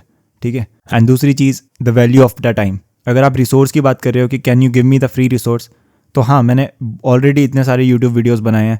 ठीक है, एक ऑलरेडी 8 घंटे का कोर्स यहाँ पे डाला हुआ है, उसके अलावा आर्टिकल्स इतने सारे डाले हुए हैं ब्लॉग्स में। बट अगर आप मेरे टाइम की बात करो तो उसका तो प्रीमियम लगेगा। नेक्स्ट है I can learn this on my own. ठीक है, तो बहुत लोग मुझे बोलते हैं ये सारी चीज़ें ऑनलाइन पढ़ी हैं, गूगल में पढ़ी हैं, यूट्यूब में पढ़ी हैं, एंड मैं वहाँ से सीख लूँगा, मैं तुमसे क्यों सीखूँ। वैलिड पॉइंट है, और इसमें मेरा एक ही जवाब है कि सीख लो। If you can research well, ठीक है, आप सीख सकते हो, गूगल कर सकते हो अच्छे से, यूट्यूब देख सकते हो अच्छे से, चीज़ों को समझ सकते हो, आधे अधूरी इन्फॉर्मेशन को प्रोसेस कर सकते हो, फिर उस पर रिसर्च करके उसको इम्प्लीमेंट करके देखने के बाद जो उसके ड्रॉबैक्स हैं, ठीक है, क्या चीज़ काम कर रही है क्या नहीं कर रही है, ये सारी चीज़ों को एनालिसिस कर सकते हो, तो बिल्कुल करो। ये कोर्स सिर्फ उन बंदों के लिए जो एक स्ट्रक्चर्ड पाथ फॉलो करना चाहते हैं, और उनको सारी चीज़ें मैं प्रोवाइड करके दूँ, एक मेंटरशिप प्रोवाइड करके दूँ, और जो भी हडल्स आएँ उनमें मैं उनको मदद कर सकूँ, जो चीज़ मैंने खुद फेस की है। तो अगर आप ये सारी चीज़ करने को तैयार हो खुद अपने आप पे, या और टाइम देने को तैयार हो, सबसे ज़्यादा बड़ी चीज़ है टाइम। ठीक है, जो चीज़ मुझे 6 से 7 साल लगे, वो मुझे नहीं पता आपको कितना टाइम लगेगा, बिकॉज अब रिसोर्सेज भी ज़्यादा हैं, तो आपको चूज़ करने में भी कन्फ्यूज़न है कि मैं यहाँ से पढ़ूँ या वहाँ से पढ़ूँ, कौन सा रिसोर्स बेटर है।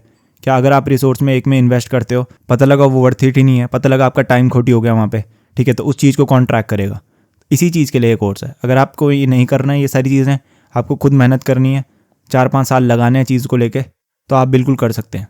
नेक्स्ट है I want to learn XYZ thing, और ये कोर्स वो प्रोवाइड नहीं करा रहा। XYZ थिंग का मैं लेता हूँ, मान लो आपको कोई स्पेसिफिक चीज़ सीखनी है जो मेरा कोर्स नहीं प्रोवाइड करा रहा, जैसे कि एंड्रॉयड हैकिंग। ठीक है, एंड्रॉयड हैकिंग का मैं आपको बताऊँ, मेरे पास दुनिया भर के कमेंट्स आते हैं, मेरे पास DM बहुत सारे आते हैं जहाँ पे एंड्रॉयड हैकिंग के बारे में पूछा जाता है। एंड्रॉयड हैकिंग जैसी कोई चीज़ आपकी रियल वर्ल्ड में नहीं की जाती, पेनिट्रेशन टेस्टिंग में नहीं परफॉर्म की जाती किसी कंपनी में। कोई कंपनी आपको नहीं बोलेगी कि ये फ़ोन हैक करके दिखाओ, कोई कंपनी आपको नहीं बोलेगी कि इसमें पेलोड डाल के दिखाओ। ठीक है, ऐसी कोई चीज़ एग्जिस्ट नहीं करती है। एंड्रॉयड ऐप्स की पेनिट्रेशन टेस्टिंग एग्जिस्ट करती है, बट वो आपके बग बाउंटी में भी आता है। ठीक है, वो आपके प्रॉपर पेनिट्रेशन टेस्टिंग में आता है, वो आपकी प्रोडक्ट एप्लीकेशन सिक्योरिटी में आता है। कोई कंपनी एक प्रोडक्ट बनाती है, एक ऐप बनाती है, उसकी सिक्योरिटी आप टेस्ट कर सकते हो। फ़ोन की सिक्योरिटी आप टेस्ट नहीं कर सकते, और अगर आप करना चाहते हो रिसर्च लेवल पे तो आप कर सकते हो, बग्स ढूंढ सकते हो एंड्रॉयड पे, ठीक है, आईफोन पे, बट वो बग्स ढूंढना है, उसमें आप मलिशियस ऐप डाल के, APK बना के डाल के, रैट की मदद से, वो चीज़ें नहीं होती रियल वर्ल्ड में। ठीक है, वो आप यूट्यूब तक ही रखो, वो आप आपके इंस्टाग्राम जो कोर्सेज बेच रहे हैं लोग, उन तक ही आप रखो। ठीक है, क्योंकि उनका ऐसा है, वो आपको एक चीज़ सिखा देंगे, आपने वो सीख लिया, एक आप सॉफ्टवेयर टूल चलाना आपने सीख लिया, अलग अलग रैट्स आते हैं मार्केट में, वो आपने चलाने सीख लिए, कल के दिन में वो काम करना बंद कर देंगे, गूगल पकड़ लेगा उन्हें, ऑब्सोलीट हो जाएंगे वो, उसके बाद क्या, नया ऐप ढूंढोगे, ऐसे ढूंढते रह जाओगे जीवन भर। तो एंड्रॉयड हैकिंग जैसी कोई चीज़ नहीं होती असली जीवन में। अगर आप पेनिट्रेशन टेस्टिंग की बात कर रहे हो, कोई भी कंपनी मुझे दिखा देना जो एंड्रॉयड APK डाल के फ़ोन में हैक कर रही हो और कंपनियां उन्हें दे रही हो, पैसे दे रही हो इस काम के, ठीक है। So it doesn't work like that.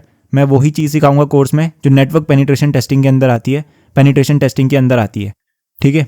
Next है, I am not from India and the price is too high for me. तो ये पाकिस्तान बांग्लादेश ऑडियंस के लिए, मेरे जो व्यूअर्स हैं, अगर वो कोर्स लेना चाहते हैं तो उनको जो प्राइस है वो काफ़ी महंगा पड़ता है। तो जो इंडिया में आपको 100 रुपये है, वो पाकिस्तान में जाके आपका 300 हो जाता है, 3 टाइम्स है, ठीक है। अब ये इकोनॉमी का गैप है, इसमें मैं ऐसा कुछ कर नहीं सकता, क्योंकि अगर मैं एक इकोनॉमी के लिए या एक कंट्री के लिए प्राइसेस को लो करूँगा तो वो ऑटोमेटिकली औरों की जगह में और सस्ता हो जाएगा या किसी और की जगह में और महंगा भी हो सकता है, ठीक है। तो ये इकोनॉमी की चीज़ है, इसमें कन्वर्जन रेट जो है वो आपको महंगा पड़ रहा है, मुझे महंगा नहीं पड़ रहा है। वो ऐसा नहीं कि मुझे ज़्यादा पैसे मिलेंगे, ठीक है। तो अगर आप मुझे 100 रुपये ही दोगे, मान लो आप मुझे 300 रुपये दे रहे हो इन पाकिस्तानी रुपीज़, तो मुझे यहाँ 100 ही मिलेंगे, उसके ऊपर भी टैक्स डिडक्ट होगा मेरा, ठीक है। तो इसका मैं ऐसा कुछ कर नहीं सकता, वो आपको देखना पड़ेगा। एंड पेमेंट ऑप्शन के लिए मेरे पास सारे पेमेंट ऑप्शन अवेलेबल हैं, इंटरनेशनल पेमेंट्स के लिए भी, ठीक है। तो आप वो अपना क्रेडिट कार्ड, डेबिट कार्ड जो भी आप यूज़ करते हो वहाँ पे आप यूज़ कर सकते हो। And at last time my parents won't allow me. तो बहुत लोग बोलते हैं कि मेरे घर वाले पैसे नहीं देंगे, मेरे घर वाले इसमें इन्वेस्ट करने नहीं देंगे, या मेरे घर वाले ये पढ़ने नहीं देंगे मुझे। तो if you have a genuine interest in that, you can convince your parents. मैं नहीं कर पाऊंगा आपके पेरेंट्स को कन्विंस, तो आपको खुद करना पड़ेगा अपने पेरेंट्स को कन्विंस, ठीक है। इसमें मैंने डिटेल में बताया, 1 घंटे से ऊपर आई थिंक ये वीडियो हो चुकी होगी। डिटेल में मैंने आपको एक एक चीज़ बताई है, क्या जॉब मार्केट में पर्सपेक्टिव है, क्या चीज़ें हैं, जॉब सिक्योरिटी क्या है इसमें, ये चीज़ें आपको आपके पेरेंट्स को बतानी पड़ेंगी। और अगर आप उन्हें समझाएंगे तो वो समझेंगे। अगर आप करियर पर्सपेक्टिव से जाते हैं, अगर आपको पेलोड बना के फ़ोन में डालने हैं, तो उस चीज़ के लिए तो आप जेल ही जाओगे, उसका आपका कोई करियर बनने वाला नहीं है। बट अगर आप genuinely penetration testing, ethical hacking या साइबर सिक्योरिटी में करियर बनाना चाहते हो, तो ये सारे पेरेंट्स को आजकल पता है कि ये बूमिंग फील्ड है, इसमें करियर बन सकता है, ठीक है। तो ये क्वेश्चंस थे कुछ, आई होप मैंने इसके आंसर दे दिए होंगे। एंड एट लास्ट बात कर लेते हैं CH वर्जन 13 बूट कैम्प की। तो ये मैंने कम्युनिटी पोस्ट डाला था और टेलीग्राम में भी डाला था, तो मुझे यहाँ इस पर सबसे ज़्यादा वोट मिले थे कि बूट कैम्प चाहिए CH वर्जन 13 का। तो ये सिलेबस है, यहाँ पे सिलेबस आप देख लेना, स्क्रीनशॉट कर लेना। ये नॉर्मल जो सिलेबस आता है, जो ऑफिशियल सिलेबस आता है CH की तरफ से, वही है ये। CH सर्टिफिकेशन का बूट कैम्प का मतलब ये है कि आपकी लाइव ट्रेनिंग होगी इसमें, ठीक है। तो ऑनलाइन पढ़ाऊंगा मैं लाइव, एंड पूरे बूट कैम्प में हम ये सारे टॉपिक्स को कवर करेंगे, कंप्लीट करेंगे। और इस ट्रेनिंग के बाद आप CH का एग्जाम वाउचर लेके, एग्जाम वाउचर मैं नहीं प्रोवाइड कराऊंगा, वो CH से इजी काउंसिल से आपको लेना पड़ेगा, वो लेके आप एग्जाम दे सकते हैं। एंड मेरी गारंटी है, इसको पढ़ने के बाद अगर आपने अच्छे से पढ़ा है तो CH आपका आराम से निकल जाएगा, आइदर प्रैक्टिकल हो चाहे फिर आपका नॉर्मल CH हो, ठीक है। इसका प्राइस क्या रहेगा, इसका प्राइस 3000 रहेगा, ठीक है, पर पर्सन। एंड अभी मैं इसके एनरोलमेंट नहीं ले रहा हूँ। इसके एनरोलमेंट्स के लिए, इसकी क्वेरीज़ के लिए मैंने गूगल लिंक बनाया है, उसको मैं डिस्क्रिप्शन में डाल दूंगा, ठीक है। आप उसमें अपनी डिटेल्स वगैरह कर देना, और ईमेल के थ्रू मैं आपको सारी डिटेल्स बाकी की दे दूंगा, ठीक है। कब मैं इसको स्टार्ट करूँगा, कब बैच स्टार्ट होगा, सारी डिटेल्स आपको वहाँ पे मिल जाएंगी, ठीक है। तो अभी मैंने इसका बैच का नहीं सोचा है, तो वो सारी चीज़ें मुझे अभी सेटअप करना है इसका, तो इसलिए मैं बोल रहा हूँ जो भी इंटरेस्टेड है पहले ही अपनी डिटेल्स दे दो, ताकि मैं डिटेल्स शेयर कर सकूँ, ठीक है, बाद में। तो नीचे डिस्क्रिप्शन में गूगल ड्राइव का लिंक है, एंड जिसको भी सिलेबस क्रॉस चेक करना है वो क्रॉस चेक कर सकता है CH की वेबसाइट वगैरह से। बाकी सिलेबस मैंने यहाँ पे डाल ही रखा है, ठीक है। So that's all, thank you for your time. So I hope आज मैंने आपको कंप्लीट रोड मैप दे दिया होगा। एंड जिसको भी करियर्स में बनाना है, I would highly suggest either invest in the course, और जिसको CH स्पेसिफिकली पढ़ना है उसके लिए बूट कैम्प मैंने बोल दिया है। प्री ऑर्डर के लिए या प्री उसके लिए आप वहाँ पे क्वेरी के लिए आप वो कर सकते हो, उसमें गूगल ड्राइव के लिंक में आप डाल दीजिएगा। बाकी मैं ईमेल कर दूंगा बाकी डिटेल्स, पेमेंट कैसे होगी, बाकी चीज़ें वहाँ पे बाद में डिस्कस हो जाएंगी। पर जो भी इंटरेस्टेड है उसको आप तुरंत कर दीजिएगा, ठीक है। एंड फॉर द कोर्स 10 तारीख तक मैं कोर्स का प्राइस ड्रॉप कर रहा हूँ 2000 रुपीज़, ठीक है। ये 10 तारीख तक रहेगा सिर्फ। तो अगर जो भी लेना चाहता है, वो स्पेशल ऑफर है न्यू ईयर का, तो अगर आप लेना चाहते हो तो 500 ऑफ कर दिया है मैंने। इसके नीचे नहीं हो पाएगा, वैसे ही 1500 कॉम्पिटिटिव प्राइस था इसका, बट स्टिल मैं 500 रुपये कम कर रहा हूँ। सो जिसको भी लेना है वो ले सकता है। And I will meet you in the next video. Till then keep hacking, bye bye.